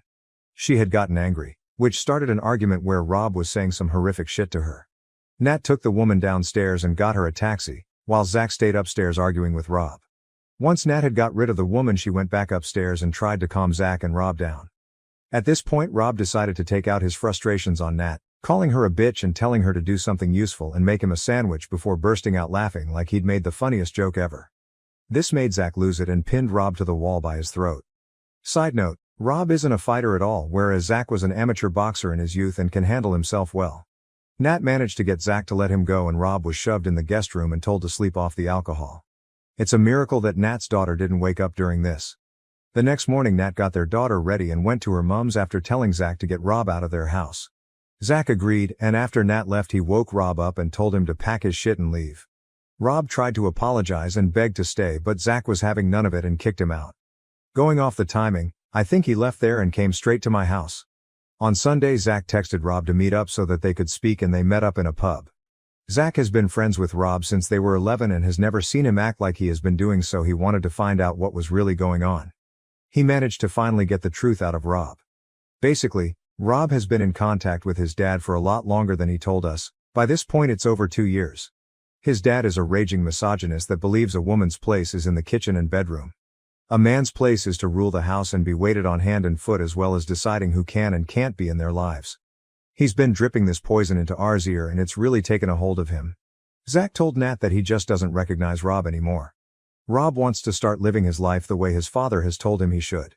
When Zach pointed out that Rob's dad is 62, living in a shitty one-bedroom flat, not had a real relationship since R's mom left him, has no friends, his family doesn't speak to him, and that he's the type of guy that when he walks into a pub people finish their pants so they can leave and get away from him, Rob was furious. He told Zach that his dad is just misunderstood. Zach responded that people understood his dad and that's why they stayed away from him. He's toxic. This pretty much ended their conversation and Rob left. Zach did find out that Rob does have a flat lined up for January, so that was true, and that he's found Airbnb he can stay until the flat is ready at a minimal cost. Zach and Nat have also decided to go NC with Rob as they don't need that toxicity around them, but especially not around their daughter. A few Redditors had said it sounded like Rob was on drugs, so I asked Nat what she thought and she doesn't think so but can't be sure. She and Zach think that Rob is just so far under his dad's thumb now that he's completely changed as a person. He believes that everything his dad says is gospel. She did let me know that Rob has a burner IG account that he is using to check on my IG, and I immediately made my account private. He had said something about seeing me waste money on a stupid amount of Christmas presents when I couldn't even help him out with Zach on Sunday. I'd been to a Christmas market on Saturday afternoon and had posted pics on IG. All of this just made my resolve stronger that he will not be getting anywhere near my house again. It also made me realize that I don't have any feelings for him anymore other than frustration at how he's acting and some sadness at how far he's fallen from the man I once knew. I thought that hearing he had another woman in his bed would annoy me, but there was just nothing. I couldn't have cared less. I thanked Nat for the info and we agreed to keep in touch. We won't be as close as we were when I was with Rob, but it feels good to have someone who knows the entire situation and has seen Rob's behavior with his own eyes. There were also some Redditors that told me to ditch the friends that had told me to let him stay with me. Unfortunately, I can't ditch them completely as they're part of the friend group and that would just cause unnecessary drama, but I will be keeping my distance from them and only talking to them when part of the group. I'm currently with my sisters and we are going to watch a Christmas film to get us in the mood to decorate all our houses this weekend, so I will be on and off for the next few hours if anyone has any questions. Thanks for the votes and giving me some perspective. Reddit isn't all bad. For anyone that's still around. December 19th, 2023. Still have people reaching out to see if I'm okay. A few hated me just using initials, so R is Rob. I really hoped that I wouldn't have to update again, but I've just had a call from one of Rob's friends and it looks like he's going to be spending Christmas in prison. Apparently, he went out on Saturday night with his dad and they got into an argument which turned physical. Rob isn't a fighter, however he is bigger and stronger than his dad, and it ended with his dad falling backwards and hitting his head off a wall, knocking him unconscious. The staff in the pub called the police and an ambulance, but Rob left before they got there. Rob's dad had to go to hospital, where he still is. I'm unsure of his exact injuries, but they're not life-threatening. He must also be awake as he is pressing charges against Rob, however they won't keep him in unless absolutely essential at this time of year. Rob was arrested on Sunday morning at the B&B he's been staying at and had to appear in magistrate's court on Monday. Due to him not having a fixed address right now and the fact that his dad is still in hospital, he has been remanded on a Section 18 with intent. Unless he can find a permanent address to go to, then he won't be getting out until his trial at Crown Court. I know his mum is already with his brothers over 250 miles away, so I don't think she will be able to help right now. Finding this out has actually given me a sense of peace right now. I've been trying to ignore it, but the chance of him turning up and spoiling Christmas has been at the back of my mind ever since he turned up at my house. I'm hoping he stays in over Christmas so that I can just relax. OOP on Section 18 in her area. OOP, Section 18 is an assault charge. A Section 18 with intent is the next level up and is classed as intending to and causing grievous bodily harm to someone. I've been told that if found guilty, then it's usually a multiple-year prison sentence. Another mini update. December 23, 2023. I went round to N&Z, hereby known as Nat and Zach, to drop off a present for their daughter, a bottle of Bell's for Zach and a bottle of Prosecco for Nat for Christmas, and had a cup of tea with them whilst they filled me in on what's going on. Rob will be in over Christmas, but will likely get out early January. His lawyer is trying to get the charges reduced from Section 18 with intent to a Section 20. I only found out today that a Section 18 with intent is one step down from attempted murder and you're looking at double digits in prison if you get found guilty. Section 20 is a lot less severe and is usually a 2-year suspended sentence for first-time offenders, which he is. His lawyer has said that if he pleads guilty to Section 20 then CPS will lower the charges to get this one over and done with ASAP as the courts are ridiculously backed up in the UK right now and prisons are full. Zach went to the B&B he was staying at and got Rob's stuff which is now sitting in his garage as one last favor to Rob, Zach's words. He can't get in touch with me without my consent whilst he is locked away. The prison literally has to ring me and ask if it is okay that I get put on his approved call list and only then is he allowed to ring me, which won't be happening. I've also spoken to his mom, who has basically washed her hand of him for the time being. She thinks that he needs to learn his lesson and maybe spending Christmas in a cell will teach him how much he's lost the plot. She has spoken to him and said that he's now saying the right things, but only time will tell if he means them. He is talking about moving to be near his brother to get away from their dad so maybe he has seen the light. His brother has refused to go onto his call list, so Rob can't contact him, so I don't know how that will work. As for his dad, he is still in hospital with a broken hip and has had to have surgery to fix it. The broken bone and head injury is why the charges are so high right now. I feel like a weight has been lifted off my shoulders, knowing he can't ruin my Christmas.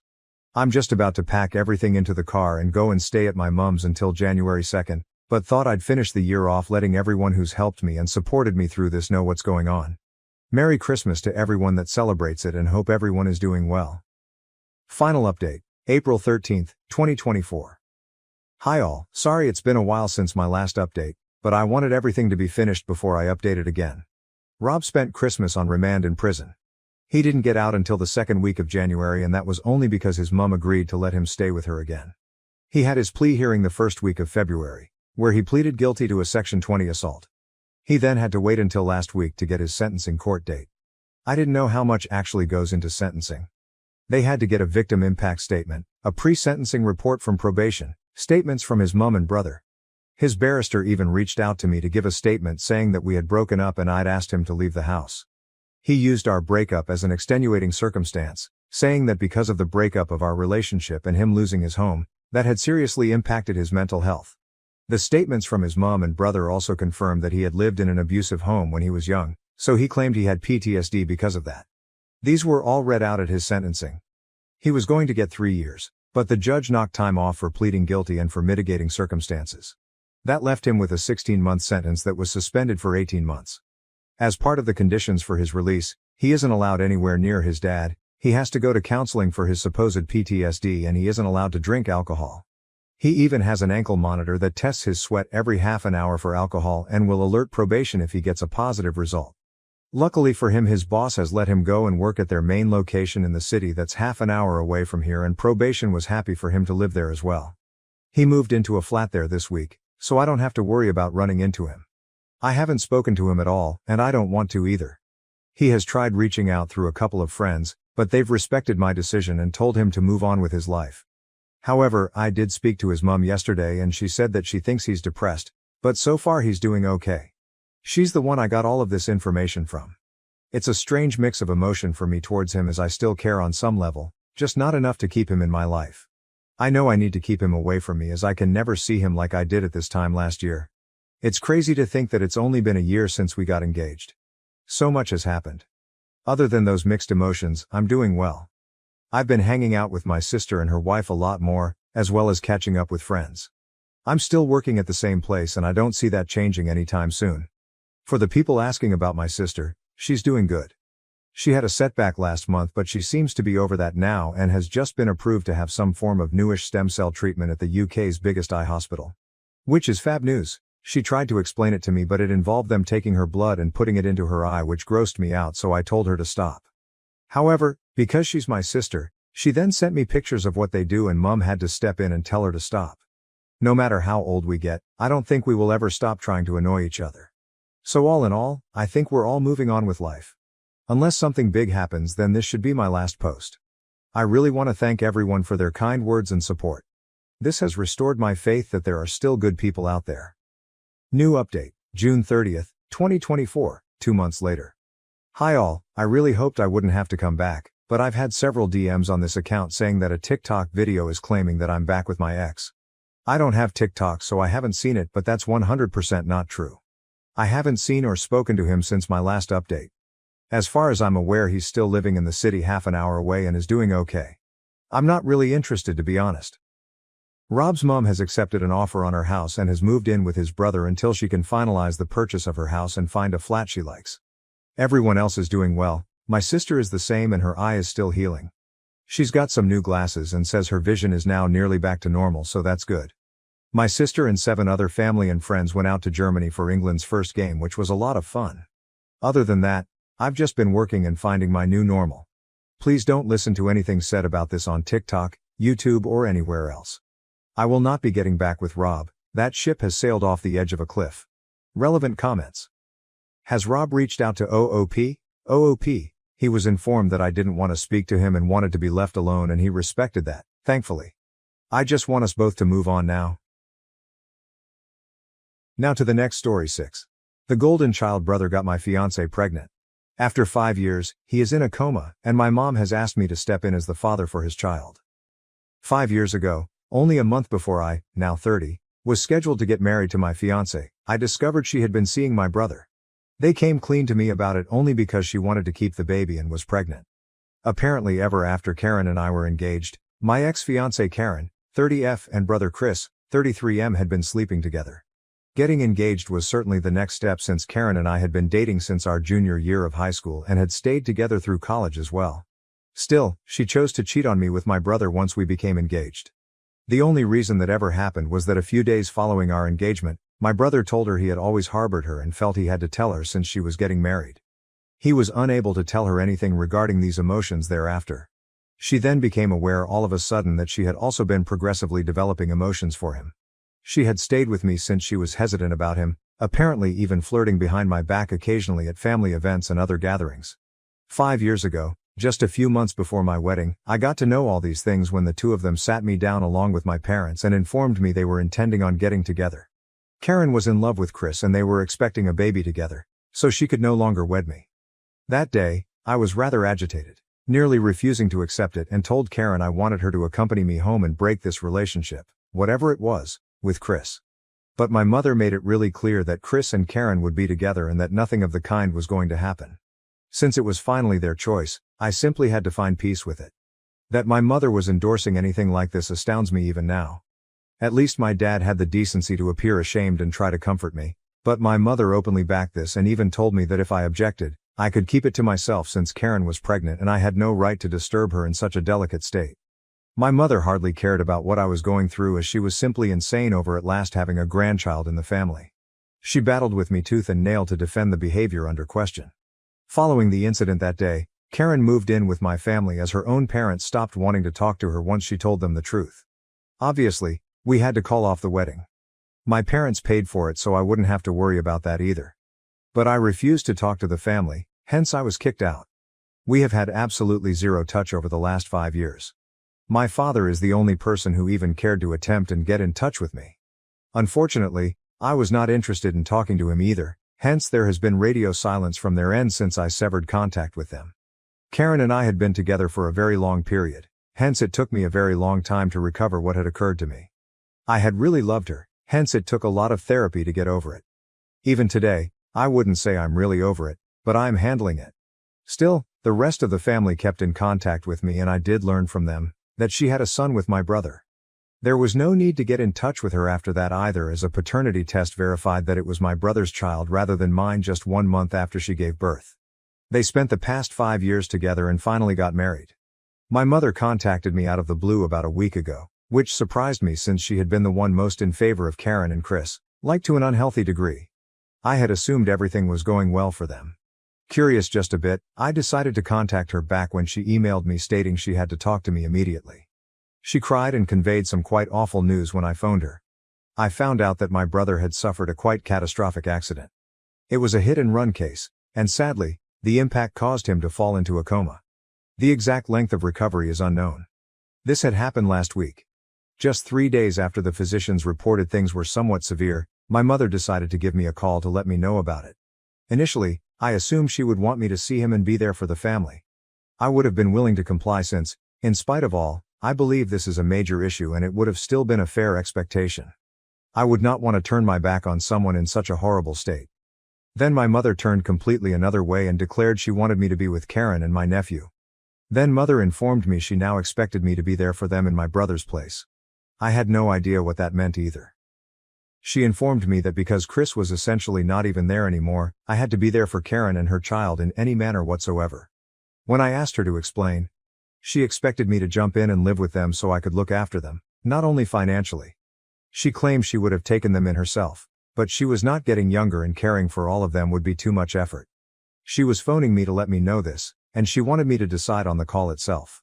I clearly lost my cool as she avoided me for 5 years and now wanted me to do something so significant when she was finally speaking to me. Although Karen and her son were all on their own right now and they needed someone to be there for them, I could see that someone from their close family would have been more suited for her than me. Someone she had betrayed and then not even tried to apologize to. Clearly, I told my mother right away that I was not going to do such a thing and that she was stupid for ever expecting me to say yes to that. Then she began fighting with me over the phone, and I had little time to spend. I immediately hung up and then blocked her once more as I was already somewhat annoyed and I wanted to not let her further sour my attitude. After that, I tried to go about my daily business but I couldn't stop thinking about what Chris and Karen were going through. I felt terrible for them. That was really strange, thus I clearly was not going to follow what my mother had asked me to and substitute my brother for their family. He was still alive, he had just fallen asleep, but it was not as though he had died already. She was acting as though he had disappeared. I believed that my father would be more rational than my mother, so later that day I chose to phone him instead as I was feeling very lightheaded over this whole situation. After 5 years of no contact, it was somewhat strange to chat to him. Yet after some brief conversation, I asked Chris how he was doing. Right now, he told me, things were not looking very well. Then I expected him to have some decent understanding when I told him about the earlier that day talk I had with my mother. Rather, he also added, my mother was correct to have expectations of me.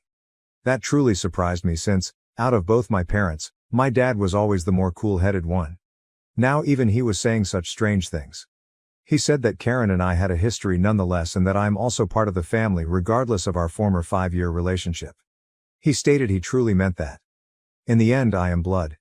If someone else could stand up for the family, it should be me and my mother's expectations are not particularly illogical. And right now I'm not sure what to do. I have been avoiding talking to anyone from my family, including my other relatives, for the past week since I am simply worried that someone would bring this up with me and subsequently I would be obliged to justify my choices. Since I'm not stepping up for my family and I know they truly need me, if not financially, then at least emotionally, I also sort of feel like the bad guy here. Simply said, I'm not sure what to do. Though I know my mother is asking of me something quite strange and illogical, I feel guilty for turning it down straight away. I just feel so strange about this whole thing. I haven't even been down to the hospital to see my brother. Since all of this is so intimate, neither have I been able to discuss this with any of my friends. Although they understand how things have been between my family and me ever since my wedding was put off, this is somewhat more unusual than that. To be honest, right now I'm sharing this on Reddit since I truly believe I need some objective advice on what to do. Whether it's friends or relatives, everyone will have some kind of biased view. I truly need guidance as, without a workable answer to all of this shortly, I fear losing my sanity. Since I discovered Karen had been cheating on me, I really feel like I'm returning to the time of my life when I was obsessing about her and Chris. I don't want to go back to that very dark period since it has taken a lot of time to get out of. Thus, whatever anyone has to say, kindly let me know so I may at least divert myself from the harshness of the opinion. So am I the expletive, for not visiting my family and supporting them following an accident involving my brother.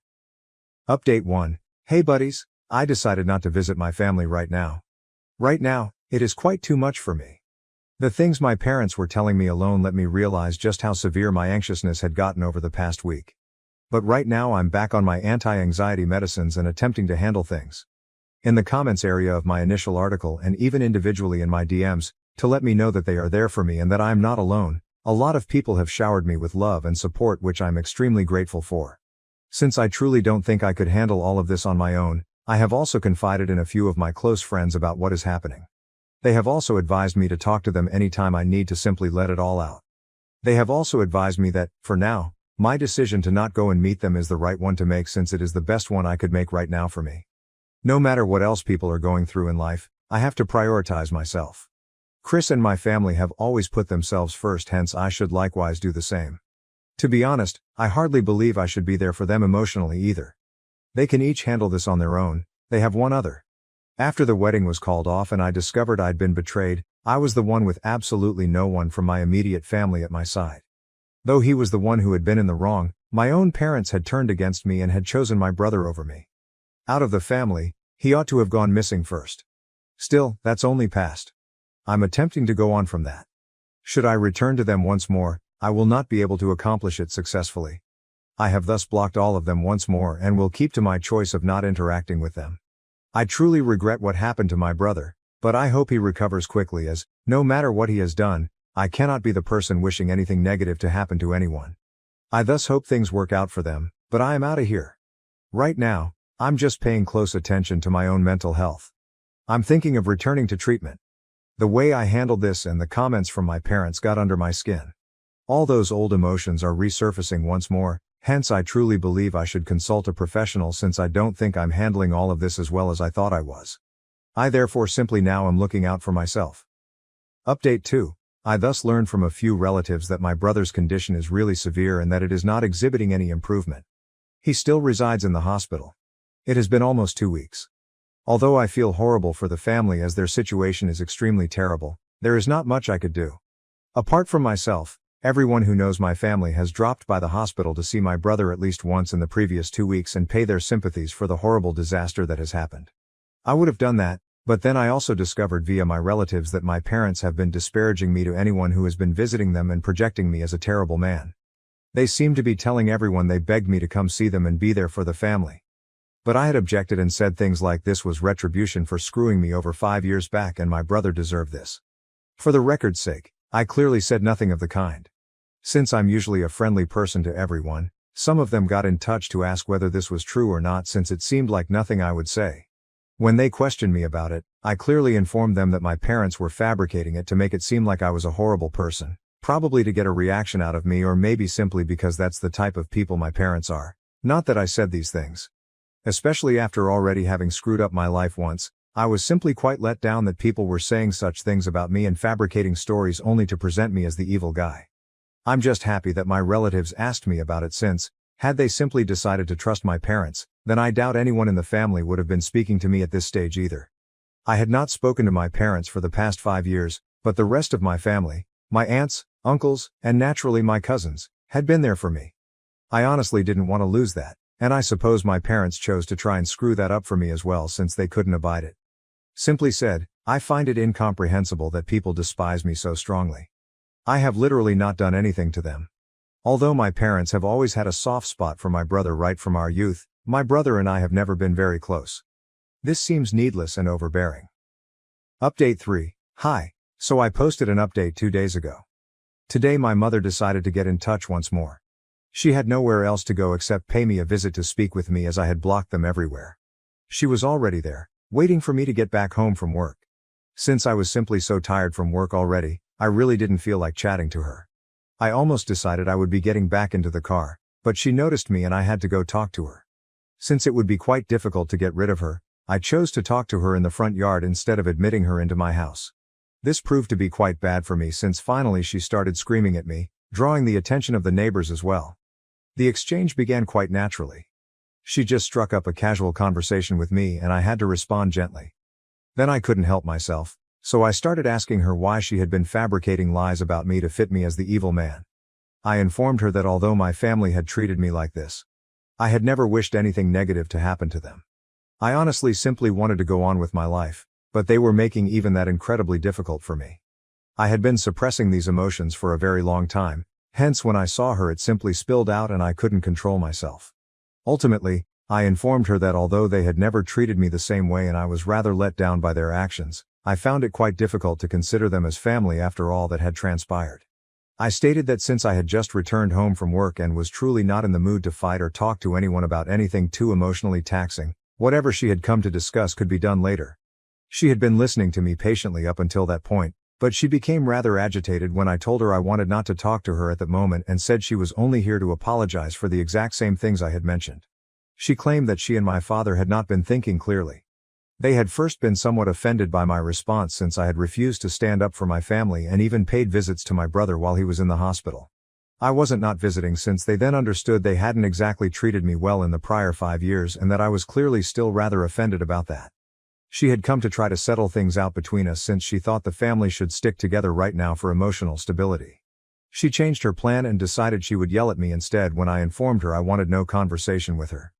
She advised me to simply be happy that I still have a family since, following the way I had responded upon learning of my brother's injury, she had half of a mind to cut me off and ensure that the rest of my relatives likewise ceased communicating with me permanently. She clarified that she thought my reaction had not been sad enough when I found out about my brother's tragedy, as I did not know what she meant. Not even did I know what she had expected of me. She claimed that when I told her about my brother's accident, she expected me to at least show some feeling, but during the phone call I had just sounded quite apathetic. Clearly, regardless of our personal relationships, some news like that was absolutely going to impact me, and it has indeed. As I said before, I do not wish it onto anyone. This includes my family, even with our close ties. I was therefore quite offended learning about his accident. Perhaps that had not shown up on the phone call since she could not see my face, but her arguments were simply wholly unfounded and irrational. She even said that my brother's absence for Karen and my nephew had shown how little I valued the family, as I had not been there for them. She was only fabricating once more to support their behavior. Since these things are utterly strange and pointless, I truly believe that my parents have started to lose their minds. She started screaming at me, thus I lost even more interest in talking to her and chose to hide inside my house. I thus unlocked the entrance to my house after some time and entered while she was still screaming at me. She followed me inside, but I closed the door in her face and advised her to leave since I was really offended and wanted no further interaction with her. She battled with me, but I told her I would call the police. That's when she finally departed, but not before berating me out and declaring I would shortly suffer consequences. I'm not even curious about learning what that implies. I have no idea what that entails. I simply want to unwind and go on living. Update 4. Hi there. Following the accident 26 days ago, my family at last received some positive news to deliver today to all. They obviously did not personally inform me about it. I learned about it from my cousins. The good news is that my brother is at last displaying some progress. That's a positive indication since he is reacting better and out of a coma is not. Though I'm not really regarded as part of the family anymore and have been thrown out long ago, the last month has been rather trying for everyone in the family, including myself, so I truly hope he can make it and that he only improves from here forward. My parents have truly proven to me that they are unhinged in the way they have been following my life throughout the past 26 days. They were simply venting their anger on me. Following my last conversation with my mother, which I discussed in my last update, I did not hear from her for a few days. Then though, my father called me up to scream at me instead. I cannot tell it was him as he used a different number from the one he typically uses. He started screaming at me practically right away when I answered the call, so I wouldn't even have a chance to hang up when I discovered it was him. He was rather cunning about it too. He aimed to surprise me so he could yell at me. My brain would be all muddled instead of phoning me at any regular time during the day. He decided to contact me at 5 in the morning when he knew I would be sleeping and would have to get woken up to answer his call. A few days after my conversation with my mother, my dad contacted me at 5 o'clock in the morning. Following almost 3 phone calls, I at last answered the 4th one. He began screaming at me right away about what an unappreciative child I was and how he wanted I never to have been born.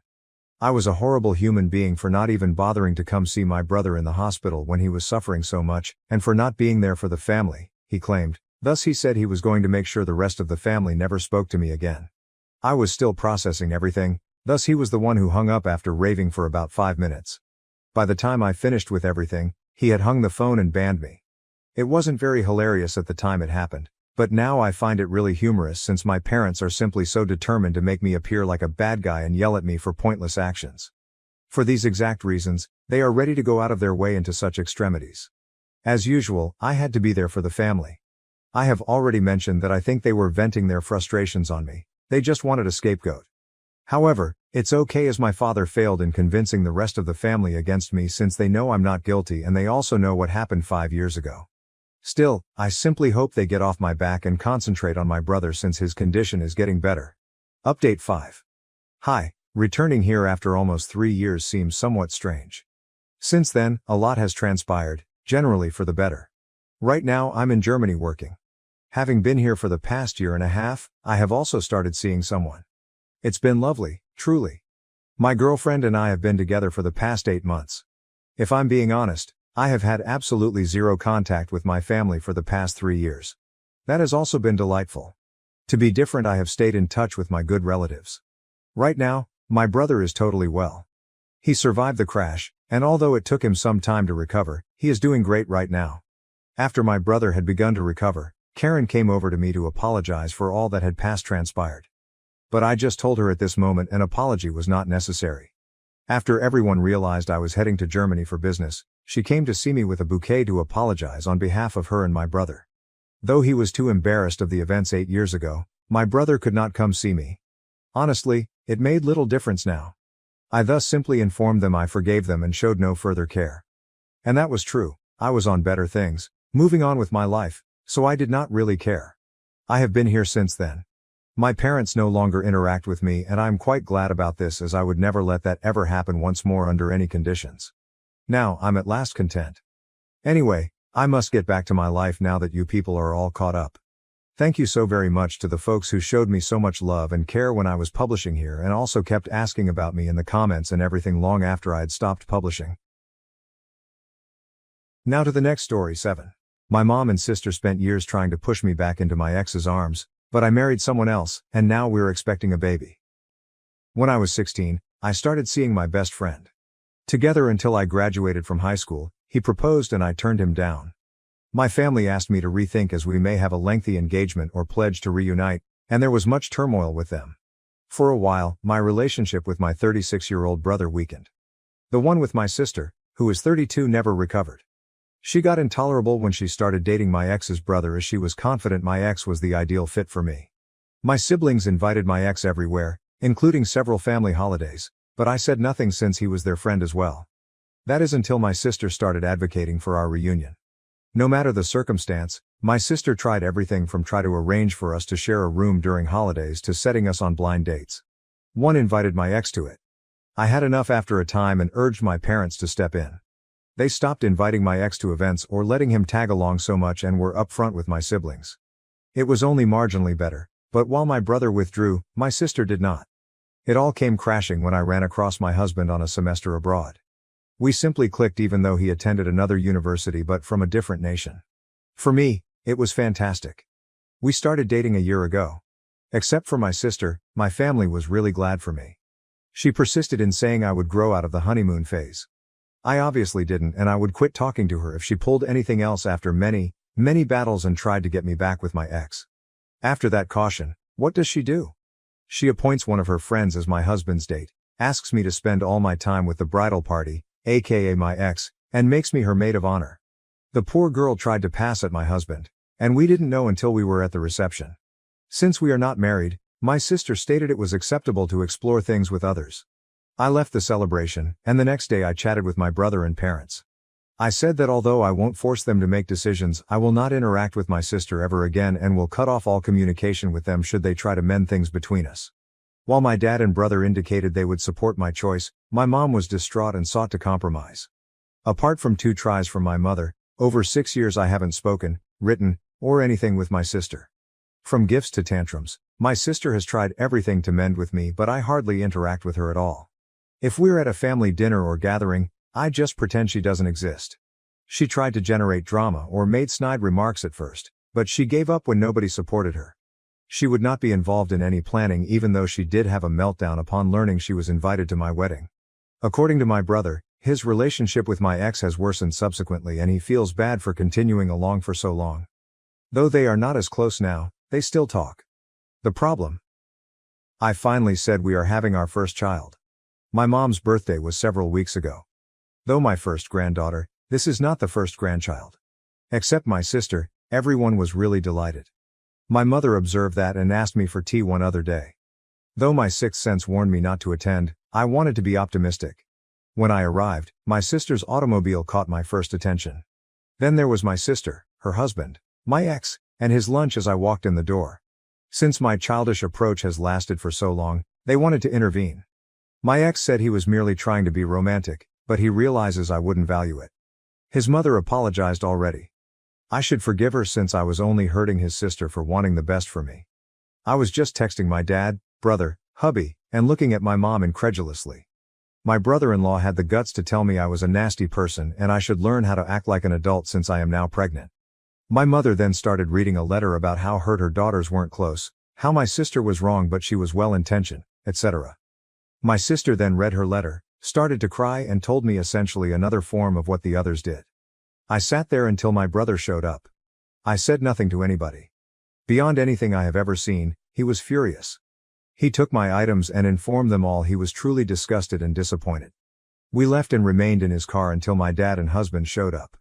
By then I was just crying and he kept apologizing. I'm not sure what occurred there, but I emailed everyone except mom, including my lawyer's contact details attached, and said I never want to be bothered by any of them ever again. Should they, I will report it to the police. Nobody has got in touch, but my dad told me from experience that my mother and sister are hysterical. They assured him they hope to fix things and for my sister to be in my baby's life, maybe even acting as a godmother. Right now my dad is living with my brother. While some family members don't, others help me. Since my sister is now following the narrative that my husband is keeping me away from my family, I have even had mutual acquaintances phone me concerned about her well-being and asking me what happened. Although I detest having my business open to the public, I did follow the public path and shared a lengthy Facebook post about everything that happened. Though it wasn't exactly planned, I believe my sister, brother-in-law, and ex are deserving of dragging. Now my mother has been inconsolable, which makes me uncomfortable, but not as horrible as she made me feel with her little intervention. A few days ago, I agreed to meet with her and set the ground rules for any future contact, including therapy, family therapy, explicit boundaries, no sharing of information about me with my sister, and separate holidays. Above all, she will definitely be cut off should she ever do anything similar once more. She is ready to do it even though she feels this is excessive. She believed it meant instant access to baby news and that it was all fixed, but I explained to her it is a process and she has to show she has changed. My dad and brother continuously apologizing for not halting their refusal to interact with my sister earlier. Since they were able to go on and flourish, we have forgiven them. Though my MIL is dubious if cutting my mom's access to her grandchild is the best course of action, my husband supports whatever I decide upon. She feels it is finally my choice. About what to do with my mom, I'm conflicted. Commenter. What is their rationale now that you are expecting? Should you quit acting out make-believe with your husband and come to see your happily ever after resides with your ex? Regarding your child, what? Will your ex and his family welcome her? Oop.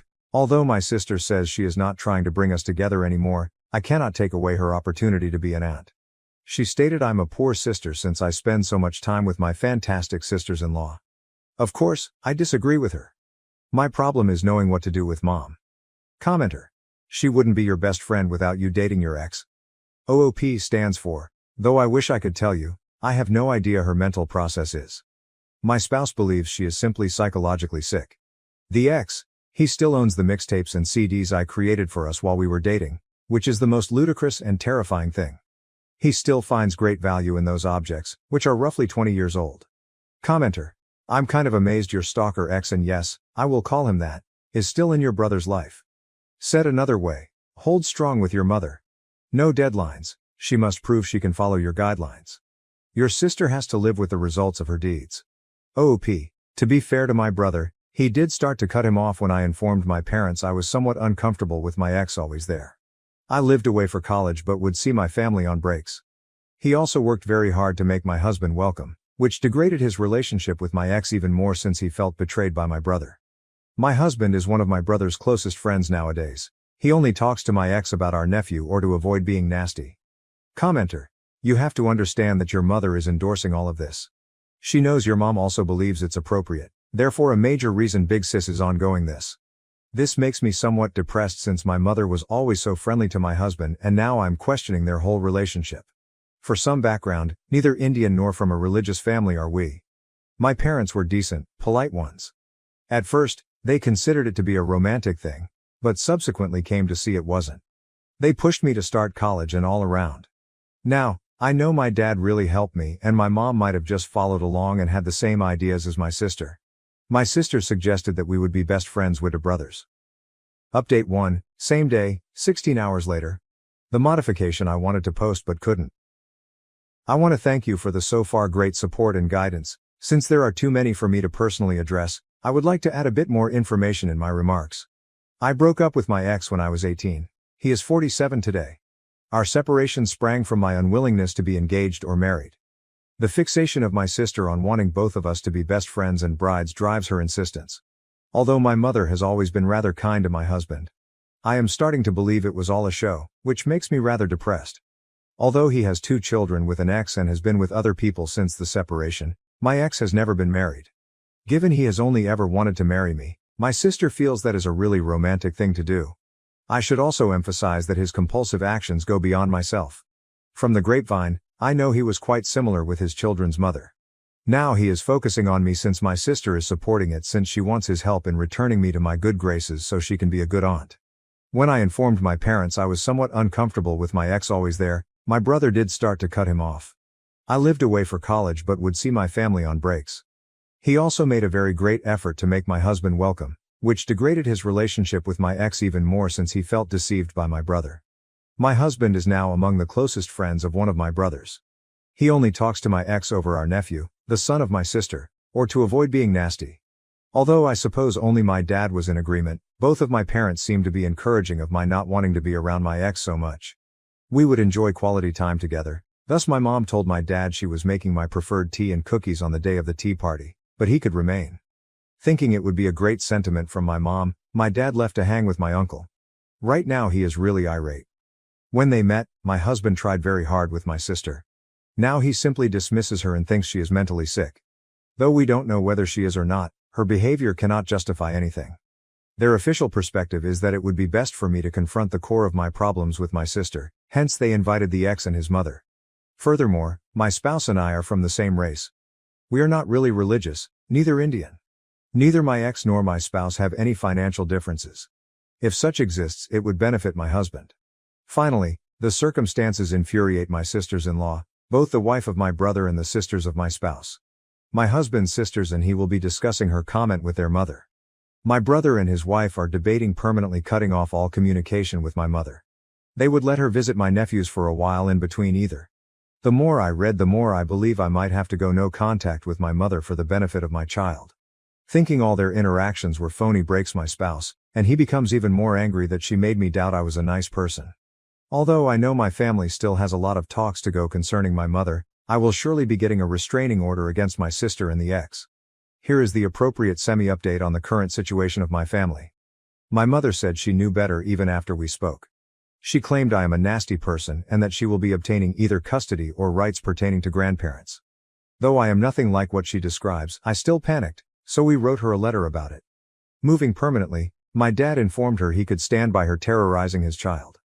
Also choosing to go no contact are my brother and his wife. Though I understand it appears somewhat abrupt, I believe I understated the degree of hopelessness I experienced following the intervention. Later on, my husband advised them to consider very carefully what they valued and to be friendly and open to everything but would not raise a child in a poisonous environment. Reason 3,271,637. I love my hubby for this. My mother and her fakeness really break my hubby. She will never get anything from him, he says, which is as much retribution he wants. My MAL was informed about her comment by my husband and sisters, who also helped her to see why it was rather out of line. She is, as many of you would guess, a very devoted mother from a lovely family.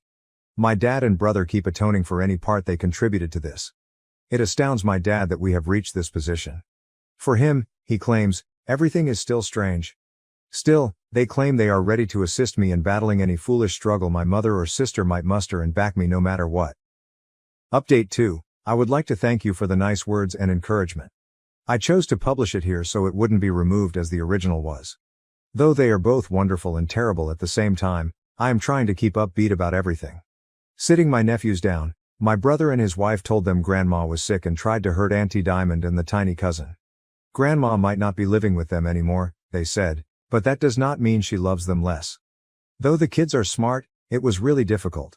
Although Auntie is no longer in their life, they do not care as they hate her, not because of me alone, but rather because she is not exactly great with them either.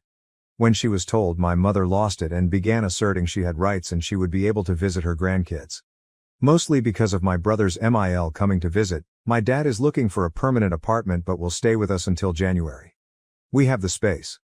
He is quite depressed. He has contacted divorce attorneys, moved bank records, etc. already. My mother has been sending him innumerable emails, messages and calls, but he responds to nothing. He was advised not to block her right now by the lawyer. He thought about maybe forgiving her, but a few days after my last post here I had a significant increase in blood pressure since she chose to visit my house with his sister. Though my mom knew I didn't want her there and my sister had never visited my house, I suppose that doesn't matter now. Knowing my mom, the cleaning girl let them in. I haven't had time to let her know she was not allowed to enter anymore. I observed the automobile, while I was returning from some errands. I skipped this time as well. I phoned every relative, and my husband's sister, was the one closest by. She challenged them and warned them either they left or I would call the cops on them for trespassing. They went and I started to feel ill. When we visited the doctor, they advised me that all the excitement was not good and that I should start unwinding or else the baby would suffer. Along with my brother, uncle, and husband, my dad headed home carrying every single item he could have thought of.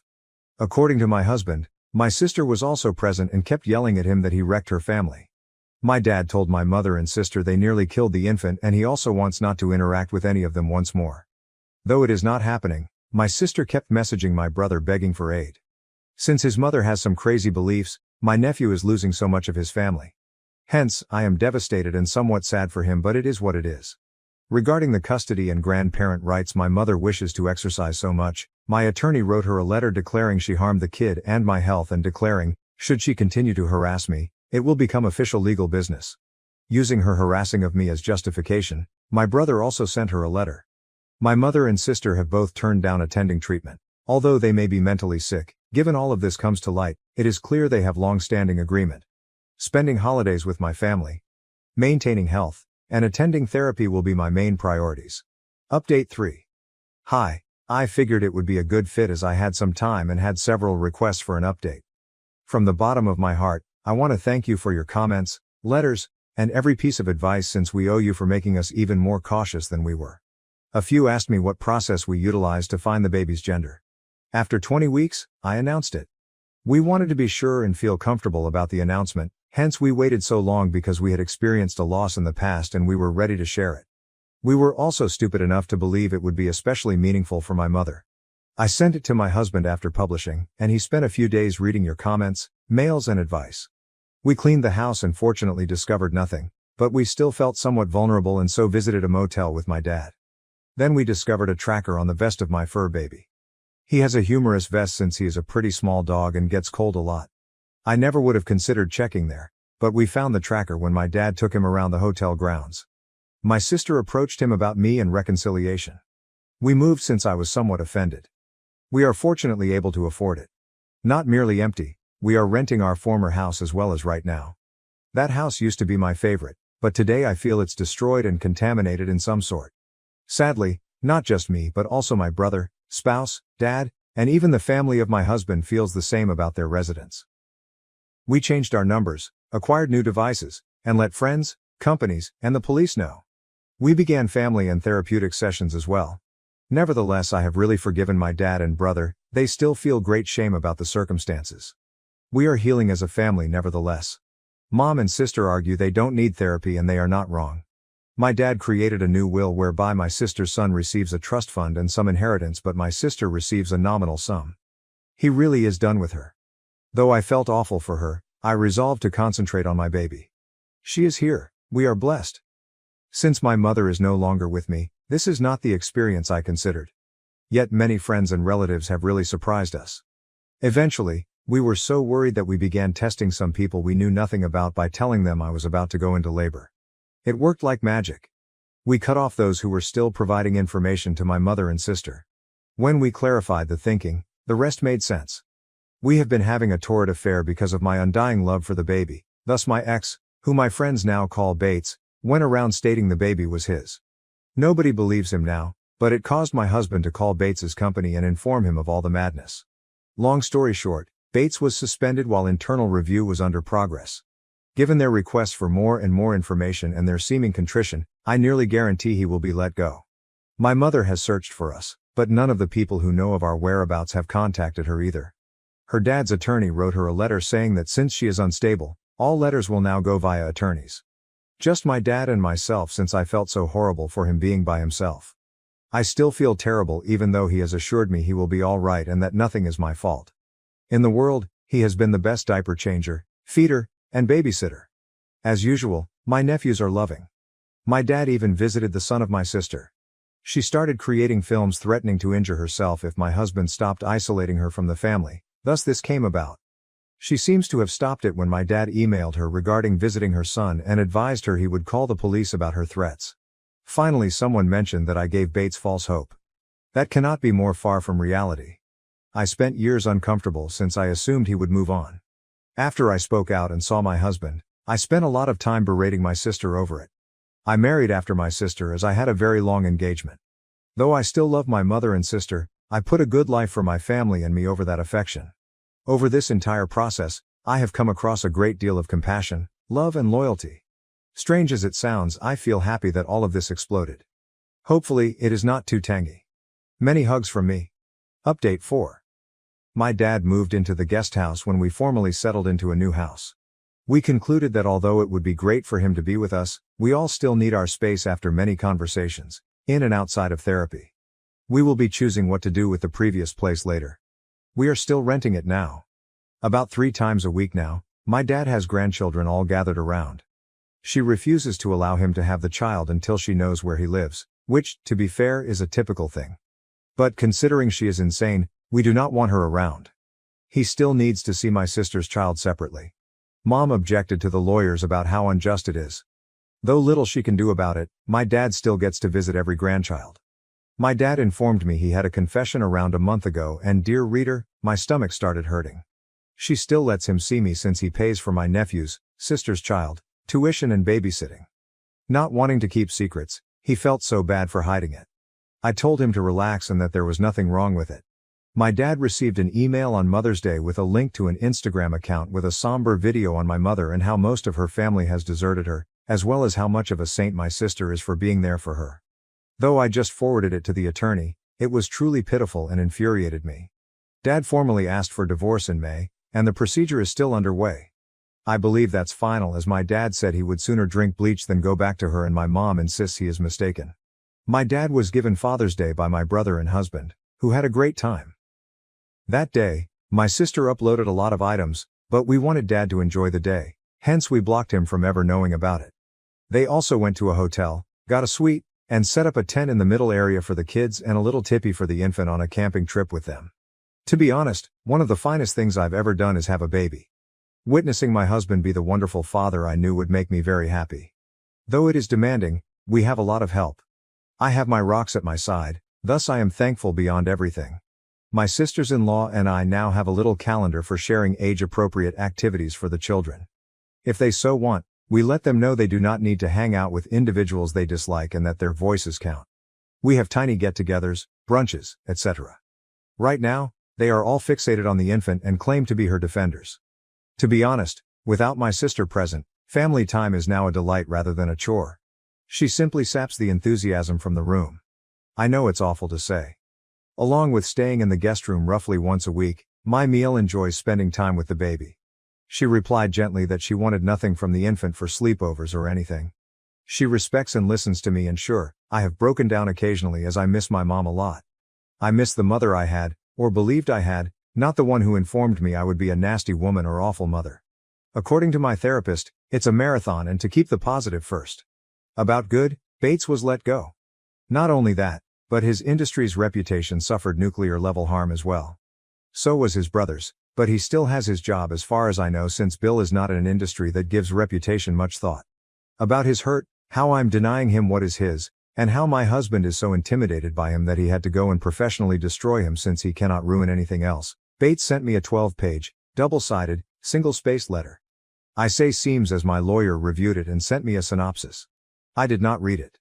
The grapevine also told me, no, I don't ask anyone, they just tell me since they know he is stalking me, that the mother of his children relocated and he didn't even care and stated it was for the best. This man wants to play family with the baby and me and hardly gives his children any thought. Mommy already let him move back in with her, hence sadly he won't be homeless or anything. I doubt he will learn anything from this.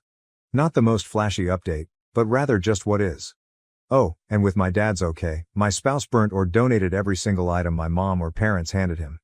Even with memories, he believes, life is too short to allow her room in his life. Commenter. I am rather happy you are visiting all that with the intact good portions of your family. I appreciate Bates is a nasty guy, but has he ever done anything relevant or connected to his work? I truly don't see the firing component. OOP. It's a really close-knit one. And when you have a bad reputation, it shocks you. He is not giving up his business. Before this, he was considered as a good but detached feminist single dad. He even informed certain colleagues that I stayed with him for more than our scheduled visit. Commenter. OOP, I have respect and am sorry for what you faced. I am reading your entire story from the best of Reddit from my house in India at 1:30 a.m. As healthy and pleasant as you both are, I hope your child develops to be as well. Also, I hope this whole mess ends soon so you may be back with your mother following the end of her XF dream. Respect you, keep fighting. OOP. That's a great attitude, but I will never chat to my mom once more. I miss her a lot. I shed a lot of tears. The baby deserves the greatest family we can offer, and my mother is not part of it. She is not the person I thought she was. Though I have to safeguard the baby, it hurts.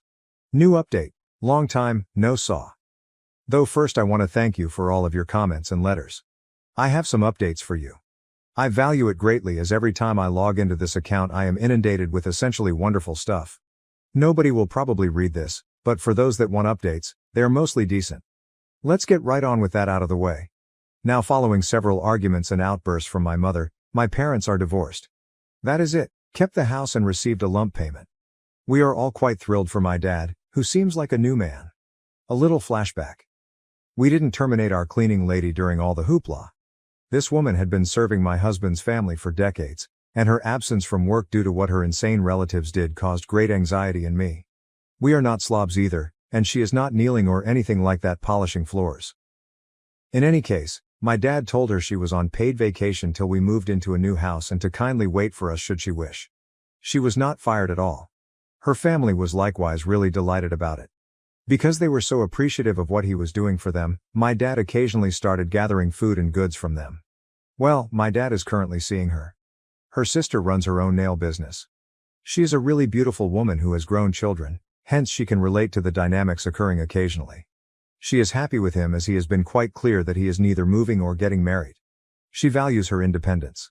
When her mother learned about his new relationship, she almost passed out. She kept claiming it was a late midlife crisis and he had to turn to be a sugar dad. I obviously heard this since I don't interact with her, but last I heard she is struggling. She depends on my dad and struggles as she was never adept in budgeting. She had to stop making insane purchases. My dad is not assisting my sister with money anymore, hence she is also suffering. You see, he was ready to stay on helping for my nephew's benefit, but then things became very difficult. Starting to nickname my child an affair baby, my nephew said she is not with her own father. Saying they were only he, not my kids' cousins, he pushed one of my nephews on my husband's side during a birthday party, calling my other nephews delusional. The children were bewildered and thus very confused, but they told an adult right away. Dad spoke with him, but he kept repeating it. When he spoke with my sister, she claimed she had no way to stop a child from speaking the truth and that not all children always do. He is severing them, he informs her till something changes. She sobbed and fretted, but she also was really tenacious. My nephew attends public school now since my spouse forced my dad to cut them off. Bates, well, he is still without work.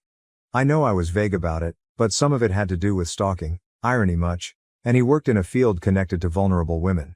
He was therefore sacked for this. The company he worked for didn't want this all over them. He has sent 2 more very long, handwritten, rambling letters. As he only has my lawyer's address, guess who has the honor of reading, compiling and submitting those rams? My lawyer is a champ, I love him. Apart from that and the rumors, I have not had any negative experiences involving him except one. A random woman approached me at the grocery shop to find out whether my child was Bates's baby. I was startled and froze. She stated he had a picture of us on his page when I asked her what she was on, and I should feel bad for hurting such a decent man. Turns out he is still following the story that my child is his and that I loved him so greatly. That is all old news. The picture comment really startled me the most. There is nothing public or like that about this picture. That is it. It was emailed once to a family group. I told my husband right away, and he got furious but under control. We made the decision to smoke the rat. To cut a long tale short, my dad's 2 sisters were providing information to my mother. Though he was somewhat let down, my dad had no questions about cutting them off. They still implore him to meet with them once more. His family and mine are doing fantastic. We have seen them frequently and have spent some family holidays since the last update. They also hardly interact with my sister and mother. Since it turns out she was not a fan of our mom but preserved the peace, my SIL is actually quite glad about it. Also quite beautiful are my in-laws. She is over the moon about us allowing Mill overnight babysitting now. Her grandchildren are all happy to be with her. Sometimes she has all of them under one roof. She used to be a flight attendant, hence their preferred game is to act like an airline. We don't worry as they love her generally and we know she is nice with our children. My mother kept stalking her, so she had to make her socials private. She prepared her own bed, hence I am sure she is quite jealous. Last but not least, my hubby keeps me sane even in small matters. We wonder whether we ought to adopt another baby or even have one. We still have to decide, but we have a tremendous support network and the advantage to have these talks. I still long greatly for my mother. When I know there are milestones I can no longer enjoy with her, I occasionally cry. Yet, she is a bad person. Thus the safety of my family comes first. Last interesting tidbit. They went camping last Father's Day. It was excellent save from some poorly placed sunburns and bug bites. Now to the next story 8. My wife's descent, from new job to infidelity, drugs, and tragedy. How our marriage unraveled in just 4.5 months. 4 and 5 months ago, my 37F wife landed a new job. She also befriended some recently arrived people. I, 36M, didn't particularly enjoy them. They were all SJW types, professional victims, hard-bitten feminists. These ladies will scream at you for either not opening the door for them or opening it for them. Neither way is a winner either. I mostly laughed it off at first, but over the past 2 months I observed some unsettling changes in my wife. Married for 11 years, we have 2 children, 10F and 8M. It continued to get worse. She would accuse me of all kinds of stupidity, including that I was born evil since traditionally men subjugated women. Everything I did for her, things she would usually value, became justification for a conflict. It all amounted to garbage. I tried to be composed. Usually, these debates would finish with me stating something like, "I haven't done anything harmful toward you. I am only guilty of loving you." Usually it would send her murmurs, and the next day she would be back attempting the same thing with somewhat different justifications. About 5 weeks ago, I had a strong sense of things being quite wrong. She returned late at night without informing me of her delay. Her phone was unreachable to me. She behaved aloofly and was rather drunk. She dismissively told me the next day that I read too much into things and that I was being domineering. This repeated a few more times. Though I believed she had erased a lot of her messages, I tried to snoop on her phone but couldn't find anything conclusive. I did come across a post among one of her new acquaintances talking about how she would approach me about an open relationship. Her adultery was what my gut feeling was telling me right away. My wife mentioned in the thread she would discuss it with me on what is currently the second Monday of December. Christmas is being celebrated with my children among their grandparents. We were supposed to be joining them today. She asks me what I think of an open relationship anyway, trying to initiate this discussion during breakfast like it's simply a thought out of the blue. Fortunately, I knew how to be ready. I had already started recording. Having been reading a lot on Reddit, I understood there was absolutely no way to undo this. Getting out of this with some shred of pride and self-esteem intact was my best hoped result. From now on, my priorities are only safeguarding the kids and myself. I stayed silent, neither yelling or screaming.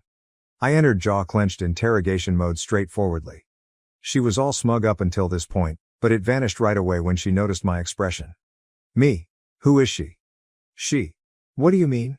She attempts to project innocence, as though she doesn't know. Me? Don't treat me like an idiot if you wish to have this talk with me. At least you are sincere. Should you be dishonest, what good is this conversation for? She? What do you mean? Me?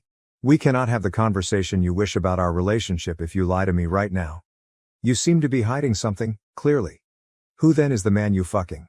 She? I am not. Me? Oh my God, there's more than one. She exclaimed, me. Don't. Just avoid lying, fucking. You have simply completely undermined my faith in you. You lie, as I can tell. I divorce you or you are honest and we work through this. Right now our marriage is over. Not arguments, not debate, not nothing. Exactly divorce. Do you realize? She said, but, me, say it. Do you follow? Do you realize I would divorce you if you lie?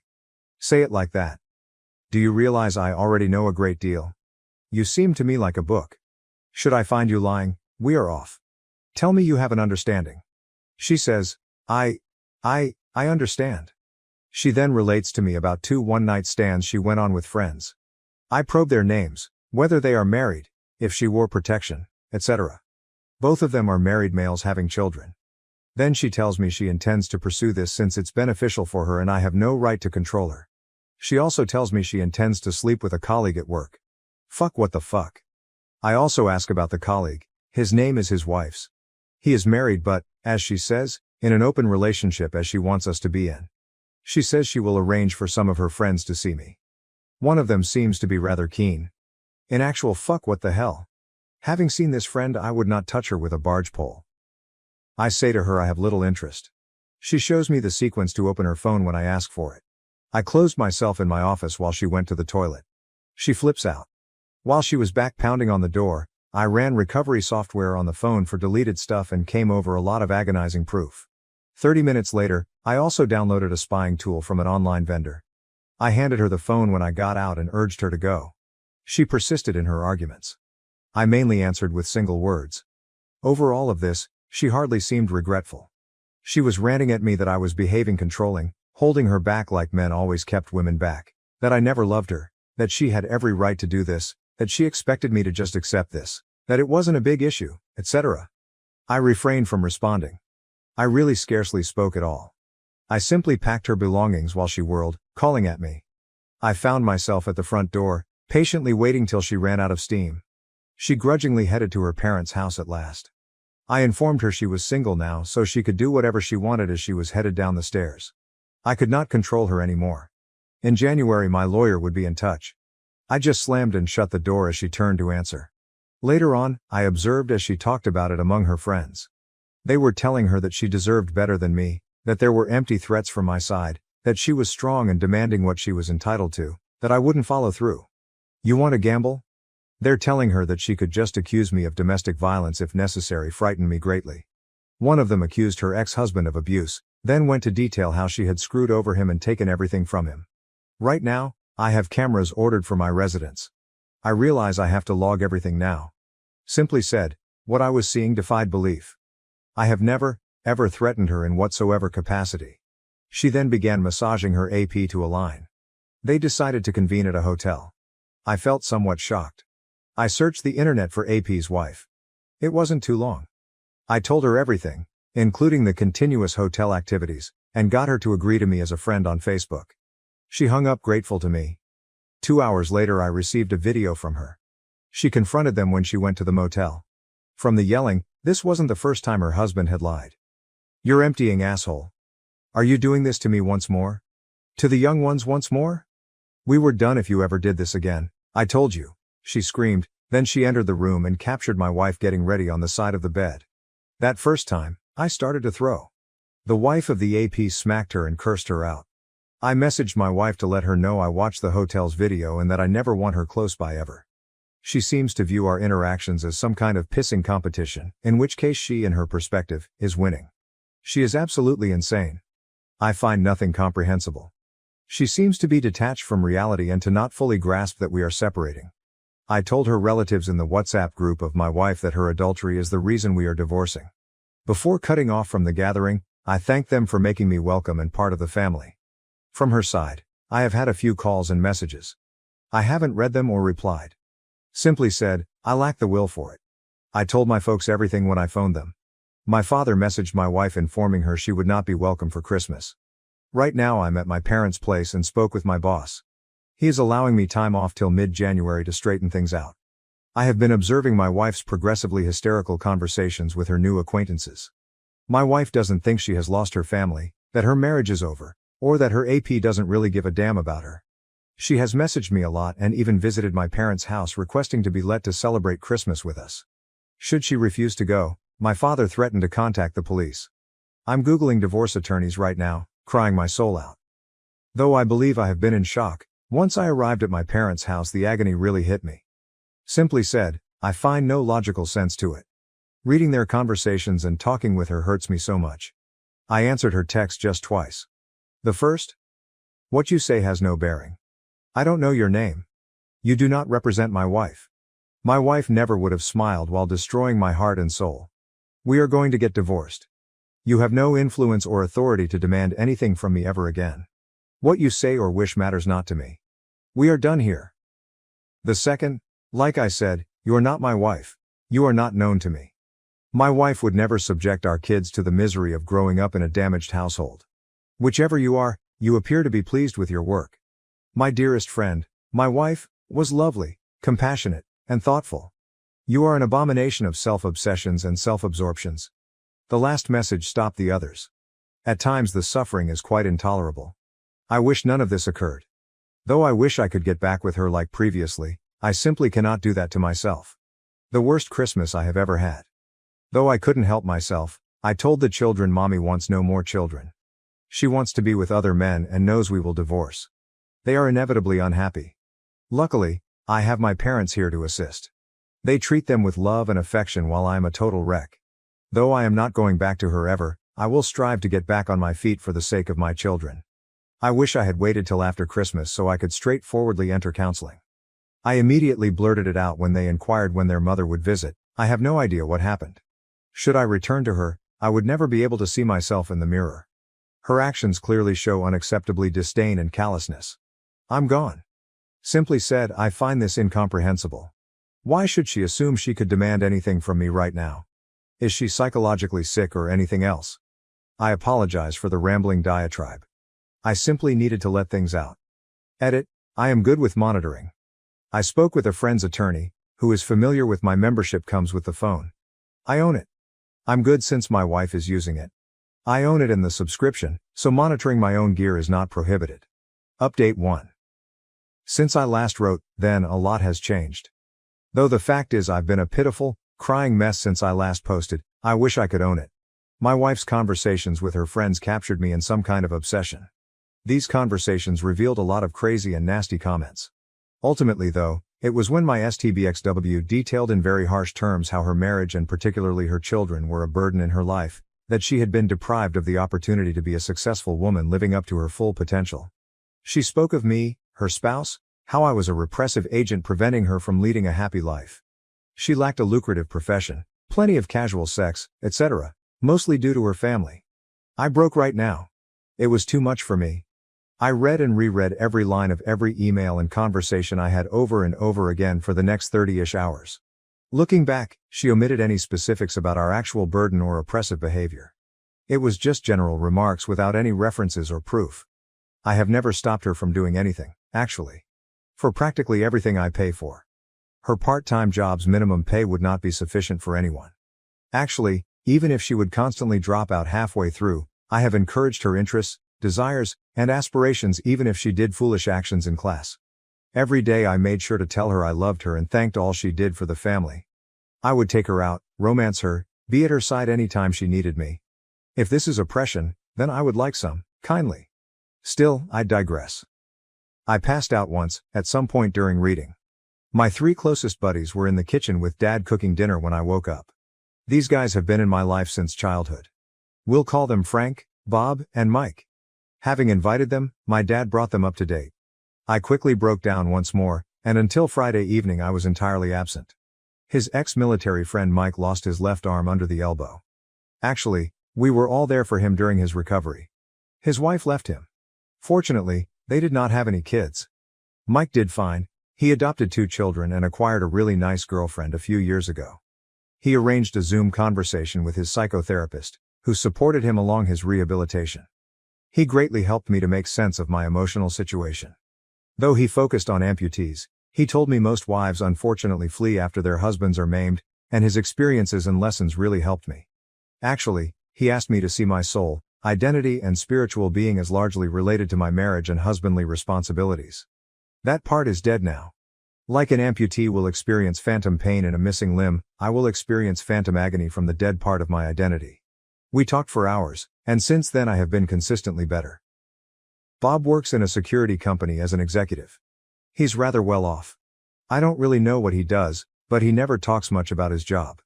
Sunday morning, I was chatting with a lawyer I could never in my wildest thoughts ever afford to even talk to after Bob contacted some law firms on retainer for the company.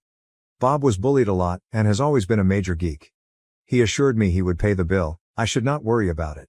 Having finally been able to pay me back for the beatings I often gave him, so disrupting his bullies, made him delighted.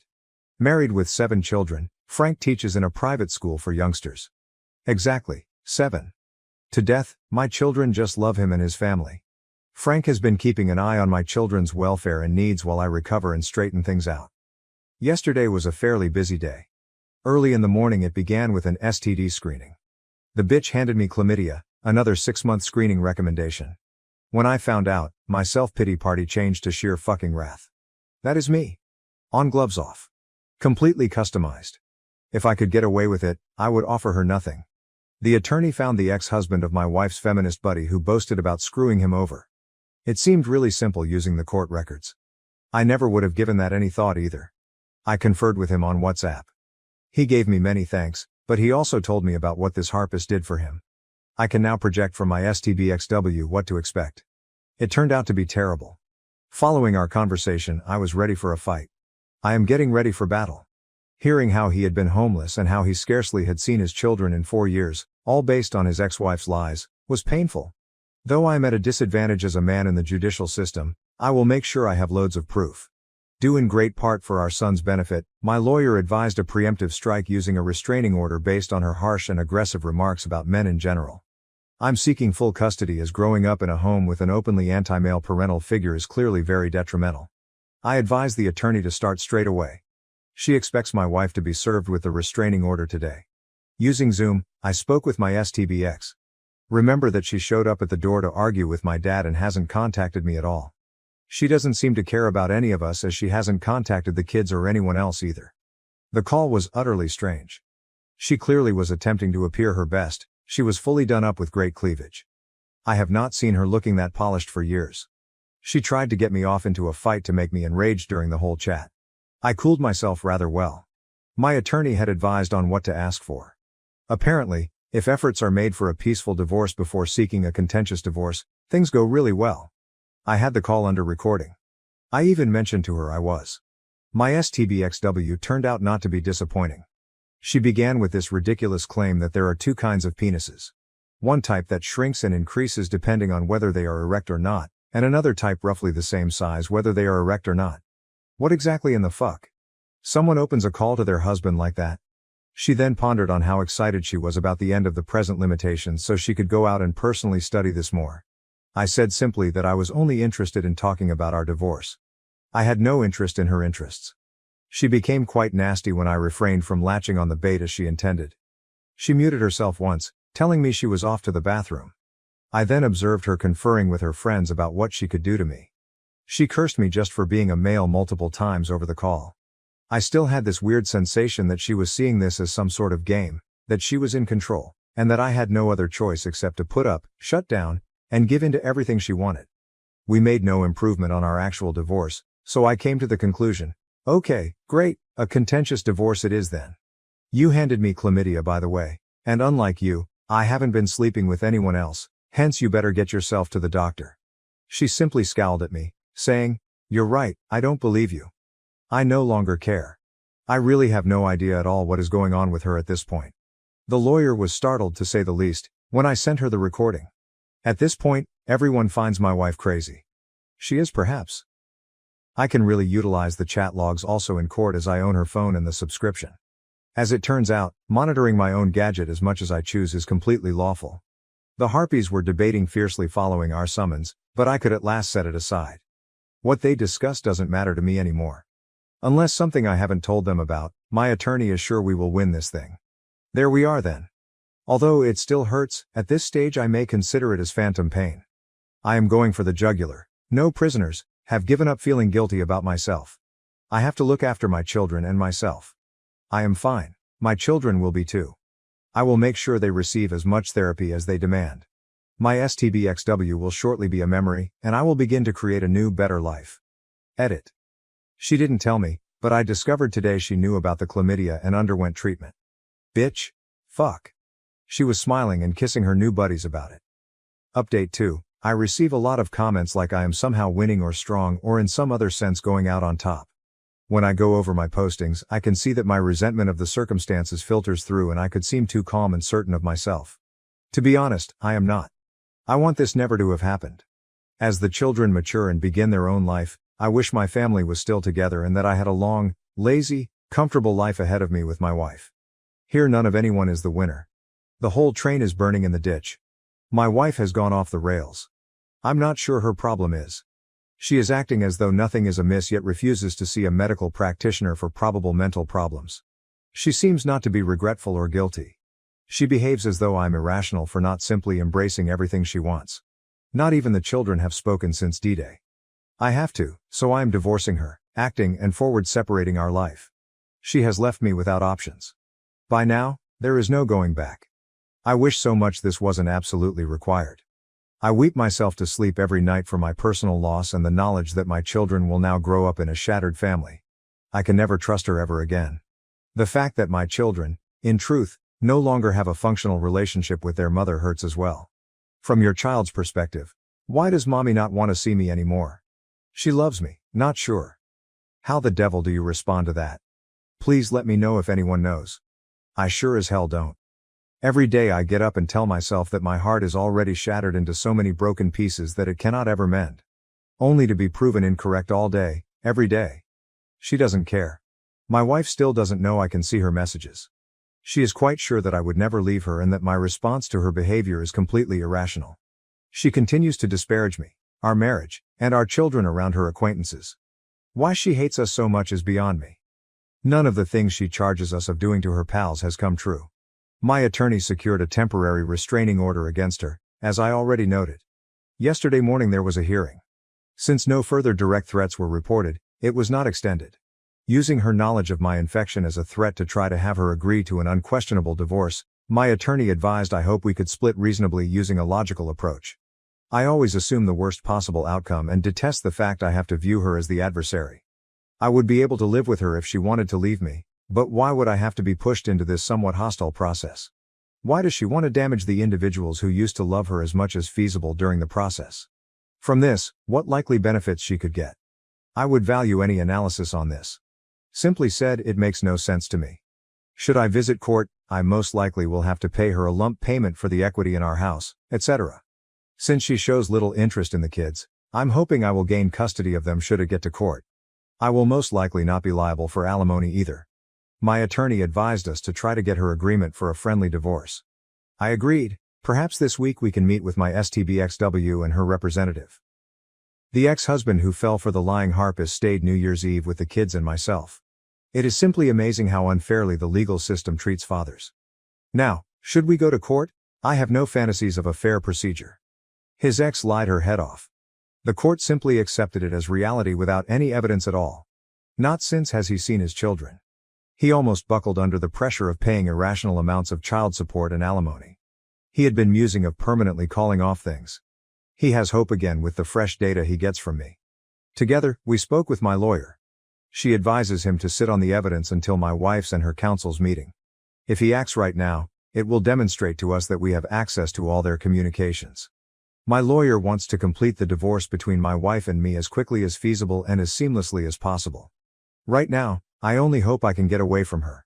Should she choose to fight, it may stretch on for an endless period and cause great anguish. All I need is freedom. If I schedule a meeting or if we proceed straight to a contested procedure in court, I will post an update. Update 3. Sadly, strange circumstances still exist. Yesterday afternoon was my meeting with my STBXW and lawyer. She stated she neither had nor needed a lawyer, showed up 30 minutes late and omitted bringing one. Rather, she brought one of her new harp buddies, who was under sensation till following the hearing. My attorney had given me rather clear directions on behavior. I was not to respond negatively to whatever they said. If they approached me, I was to answer in a non-confrontational way or, if at all possible, favorably. I had to keep my mouth shut entirely if my lawyer laid one or both of her hands flat on the table. So they arrived late without masks, naturally. My STBXW followed the harp censor and tried to offend me and wind me in each manner she could have thought of. My attorney tried to start the conversation on the current topic, our divorce, but they were just fooling about. Many times they chuckled at their own disparaging remarks directed toward me. Watching it made one truly disgusted. My wife still thinks this is all a hoax, Hence it is obvious that I cannot divorce her. Only she, in her opinion, can divorce me, only if she so chooses. Should she do, she expects she will have everything. I sat there wondering, what the fuck is it going on? I said nothing of much significance. I answered just a few times, and my responses fit, yes, you're probably right, or I really don't know. At last they ran out of steam, and my attorney got the word in and began to present the suggested amicable divorce settlement. She first claimed that I would pay my wife a sizable lump sum of $60,000 for the equity in the property, investments, etc., and that I was ready to be giving for a fast, peaceful resolution. Before my STBXW became all enthralled, coupled with her harp pal pushed on by the horrific-looking harp next to her, my lawyer hardly finished the sentence. Where would my STBXW want to sign? Several times my attorney inquired whether my STBXW wanted to sign straight away without first reviewing the rest of the agreement. No, she said. She began mentioning their desire to get to the pub and when she may anticipate getting the money. My attorney thus summoned someone in, muttered something to them, and there was a frenzy of action. We were asked to sign 2 copies when an older woman requested our identity paperwork. The elderly lady stamped it after we were done. I subsequently learned she was a notary. Almost poised on the palm of her hand at this moment, my attorney thanked my STBXW and the harp and said to them we were done. My wife dropped off without even carrying her copy of the agreement with her. She left it on the table. Looking at her flat hands and at me, my lawyer examined clearly. She wanted me to keep quiet while they were still inside the building. My lawyer smiled at me and said, "Congratulations," when we could see them crossing the parking lot. She then went into great detail on how this was the strangest session she had ever attended for a negotiated divorce. She informed me she will forward the copy of my STBXW to her upon a hearing before the judge or, should she obtain a lawyer requesting it. It was buried in my lawyer's drawer till then.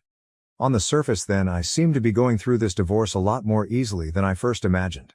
My STBXW can still fight this and get legal counsel. She would try to call in every conceivable favor she could think of to get me a hearing with a judge as quickly as possible, probably by video conference, my lawyer advised me. After the advice I received on Reddit, I also hired a PI. Yesterday, he showed pictures of my wife kissing 2 separate people at 2 different bars. She then checked into a hotel with one of them. I have a lot of proof stacked up should I need it. If such comes to pass, I simply hope it is sufficient. Just $60K and I'm free. My wife agreed to provide me complete custody, only a one-time payment, no spousal maintenance, nothing. I simply have to find the money now. I have a strategy, and Bob volunteered to front me the whole sum I should need. I still don't sense this as being real. I completely expect her to pull the "here's my aggressive lawyer and I'm accusing you of molesting the kids and domestic abuse" to trick out of her hat. My attorney advised me to pay for everything I always pay for, keep a very low profile, and not even gently rock the boat. The advice is to simply wait, avoid talking to anyone we both know. React to nothing, basically zero initiative until the hearing. I only have to remain patient and hope for the best right now. Update 4. Therefore, yesterday was the hearing. I consider myself to be essentially divorced. The paperwork will take 4 to 6 months to be official, but at this stage essentially nothing anyone can do to alter the result. My wife's and my own stopping it jointly is the only alternative. I am really fucking weary. I haven't slept in. I'm not sure how many days, hence if I'm somewhat erratic, I'm sorry. I simply have to clear this all out. I have to blow off some.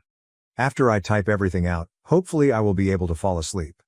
12 days after turning in the documentation, my great attorney scheduled an early hearing.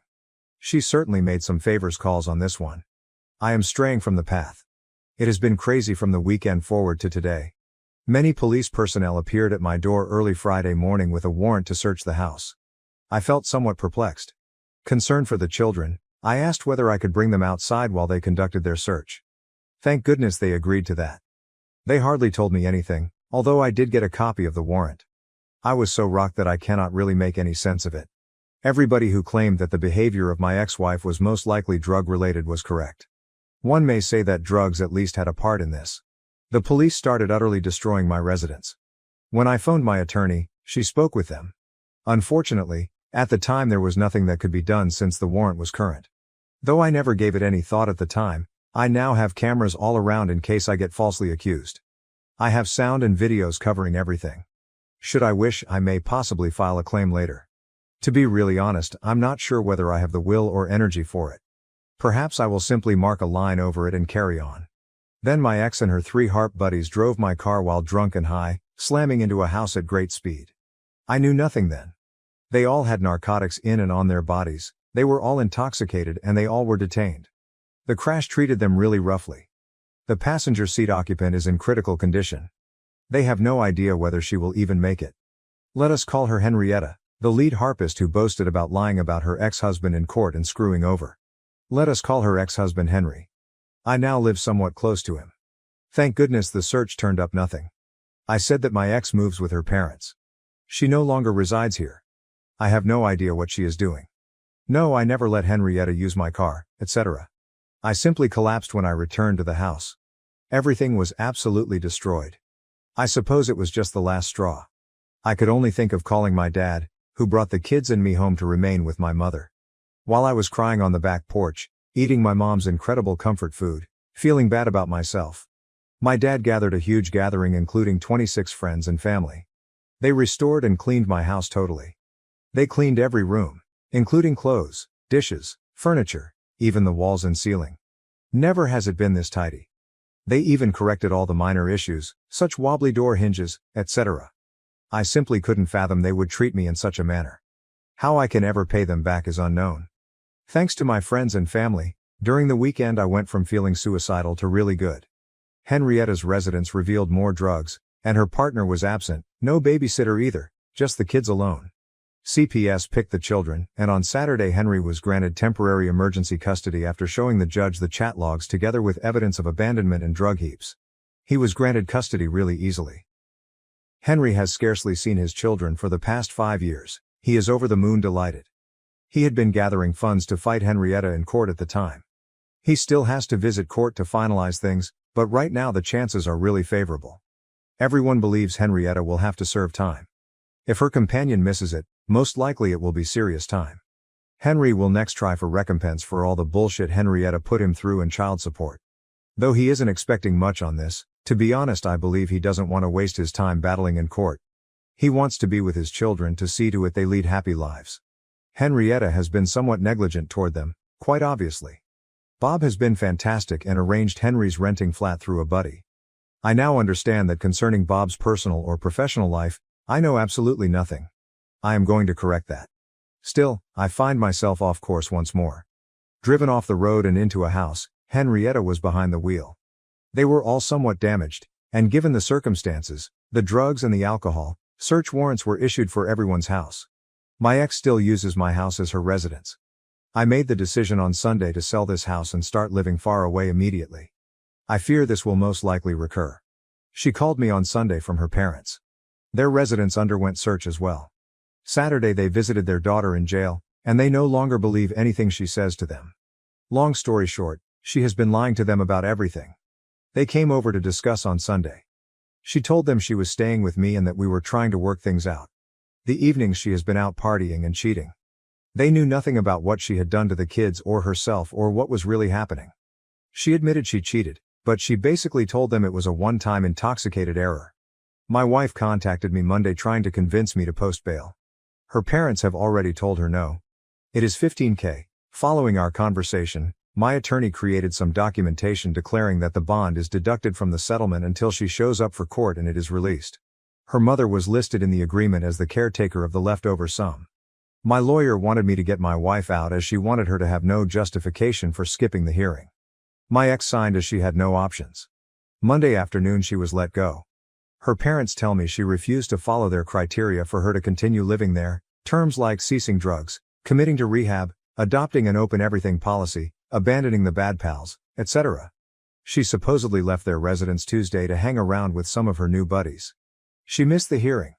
After presenting the judge everything, including the incidents over the weekend, I will have complete custody. The agreement we signed guides the settlement.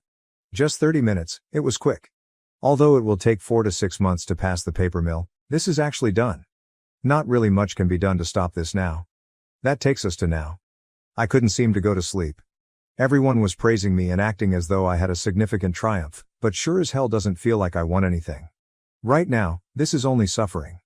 I still find great love for my wife. I am sure it is over and that there is no going back. She was my best friend. My soulmate up until lately. And even if I feel my love for her has been fatally damaged, it still aches like a motherfucker. In this there are no winners. I lose, so does my wife. My children lose. Not really have the words. I feel as though I should be celebrating that I lost both of my legs, yet since I acted, one of my legs could have been cut below the knee while the other remained cut above. It seems almost like that when people compliment me. Like they are praising me for saving half a kneecap while losing both of my legs. I thus cannot really sleep, and when I do I am caught in horrible dreams that rouse me covered in cold perspiration. I apologize, I am just grumbling a little here. Still, the hospital called today to let me know my ex is hospitalized. She still is on my health insurance, and I remain her emergency contact. She will have to remain for observation for a few days. She has lost some teeth and damaged her jaw. When I got there, it turns out some of her new friends had rather brutally beat her up. I brought her parents. From my wife's phone, word came out that Henry had chat logs of Henrietta boasting about what she had done to Henry. They thrashed my wife and kicked her out believing she had given the logs to Henry. She still doesn't seem to realize that I have access to check her phone. Quite amazing. Until I get the paperwork in hand, I will continue to pay for insurance, her phone, etc., just as I do now. I simply won't believe it until I can see it right before me. At the moment she has nothing. Could she perhaps return home? She asked. I said simply, no way in hell. Unless she cleans and keeps clean for at least 1 year, her mother is not giving her 1 penny. They offered her to live with them under the former tight restrictions. I find it difficult to picture her managing if she rejects. Since everything started, I have only seen remorse from her. But I believe it is regret she can no longer sustain with her madness. She did remark, I am sorry I ruined everything, but I doubt that is sincere. She scarcely turned to look at me during my visit. Seeing her in this state hurt. She is an adult, hence even though I intended to shield her, I have to shield my children from her risky and erratic actions. Other than that, she showed no interest in the hearing. She did not inquire about the state of her friend who had been gravely hurt. She sat there, apparently annoyed, basically inert. This still doesn't make sense. She is now devoid of everything. For what reason has she wrecked her family and caused great suffering for so many people? A buzz and some haphazard sex. Until she has been clean for a lengthy period, I am going totally NC. Simply said, I cannot handle all this insanity. Update 5, many PM'd me to get an update. I simply lacked the energy yesterday when I was supposed to post one. I feel quite gloomy and rather exhausted. I barely sleep, and when I do, dreams haunt me. The good news is the youngsters are improving. My dad is a champion. I have no idea what I would do without him. Just me, him and the children. We visited his cabin to ski a little this weekend. It was fantastic. I hardly contacted my ex at all. I did speak with one of her harpist friends, the one in critical state. She woke up, but she looked absolutely horrible. Her nurse told me she was depressed since no one had cared to check up on her while she was there. They had just turned away from her, after getting in touch with her relatives. I asked the nurse if I may speak with her. I am concerned the person who beat up my ex will come for me and the kids, so she consented. Although I know I shouldn't, I thought I should find out from her what had transpired since my wife started working with them. She asked me first whether I wanted a BJ for $20, so that was not very embarrassing. Instead I gave her $50 in return for information. Every one of the Harp pals is a serious drug user, addicts. Against the wishes of the other two, Henrietta brought my wife into their group and persuaded her to do drugs and party with them. To pay for narcotics, they sold sex favors. The main one is Henrietta. Though as she said, it's all bullshit to protect our own imagined egos. They all advocate this strong feminist, my own body approach. We truly prostitute themselves for money to get drugs. First my wife bought into them, and it didn't take long before she developed an addiction like the rest of them. She started selling sex to pay for drugs once she became hooked. Hearing that the person you loved more than anything to feed her drug addiction is not easy. She desired money, hence it makes sense. From what she tells me, meth is mostly involved now. She has stolen, cheated, mistreated and lied to everyone in her life, hence nobody visits her. Nobody wants anything to do with her. She told me, devoid of even a blink, how depressed she felt about surviving. She looks like walking death without cosmetics and hopes nothing for the future. It hurt. Listening to her broke me. I shed a lot of tears for my wife's benefit. I'm not excusing her. She lost since she chose to play with this wank. She shall now pay the cost. I'll go back to her later. She also told me everything about the guys that beat up my ex-wife. Death threats, resistance to arrest, drug possession, prostitution, drug trafficking, child abuse and neglect, DUI, Property damage and auto theft have been charges Henrietta has been assigned. She will most likely go away for a while, at least, I hope she will, as her flight risk has been denied bail. I want to thank all of you who contacted with expertise handling addicts before I begin. Many cautioned me that given the walls closing in, my ex might attempt suicide now. She tried to purposefully OD, and you were right. I had before spoken with her father the great possibility she would have to attempt something. We agreed to keep a close eye on her. Fortunately, she still does not know I have live data from her cell. Saturday we were in the cabin, and I received a message from her that seemed to be a suicide note. She told me about the addiction, the prostitution, how she let everyone down, that she would do the only thing she could, etc. I got her whereabouts as I had the mobile monitor and quickly phoned her dad. Her father raced outside and discovered her comatose on a park seat. She was driven straight to the hospital and pumped. She was rather hypothermic as well. Imagine what would have occurred had he come just a bit later. I shudder. For now they have her on methadone. She can no longer refuse treatment as her father has effectively been declared her guardian. She will undergo a sedated detox. Her father had her forcefully taken to a rehab clinic. I'm not sure when, but most likely this week her father was hired for her abandonment of her children, not for her OD. Giving up your children seems to show that you are not logical, but trying to stop is acceptable. Still, she will receive therapy as fortunately I have not had an opportunity to terminate her life insurance yet. Long as my ex isn't told that I have volunteered my ex-FIL to assist with the finances. The individuals who beat up my wife made me rather afraid as they might come after the children and me. Recall, Henry showed in court conversation logs he thought my wife had sent him.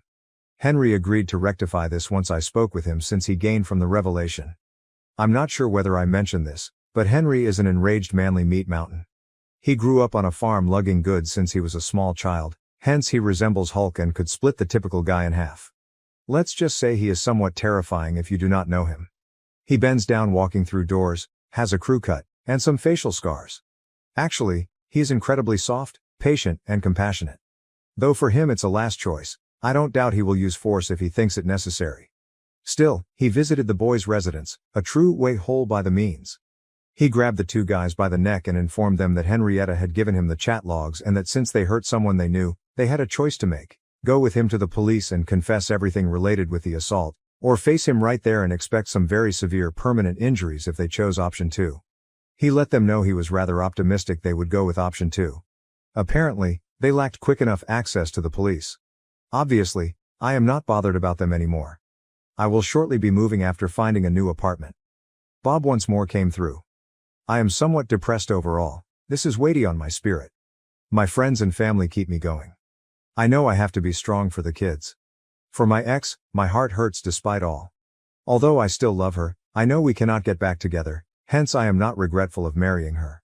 She is not the person she once was, and there is simply too much hurt between us. Before all the suffering lately, we led quite a wonderful life. Without her, I would not have my children. I would not give them up for anything either. I know it will hurt for a long time. Hopefully, I am strong enough to go through it. Oddly enough, knowledge of my wife's addiction has helped my children cope. Talking about mom's illness is much simpler, and she will take a long time to recover. She still loves them, etc., etc. Right now I am exhausted and depressed. We are going to watch Madagascar 3. Henry is here with his kids. I am working to create as many wonderful fresh memories as I can. Henry is doing the same. His and my children now seem to be doing far better. We'll be good, I believe. Appreciate all of your help, everyone. Here, I believe, my last post will be this. Last update. My ex died in a rehabilitation center. She must have taken the medications while there somehow, but nobody really knows how she acquired them. One physician conjectures that she ingested anything like a bag and that it exploded. I will not be answering comments or posting going forward. I appreciate all of the useful comments and ideas you supplied. Thank you for watching. If you haven't subscribed yet, please do so and hit the notification bell to stay updated with more shocking real-life stories happening around you.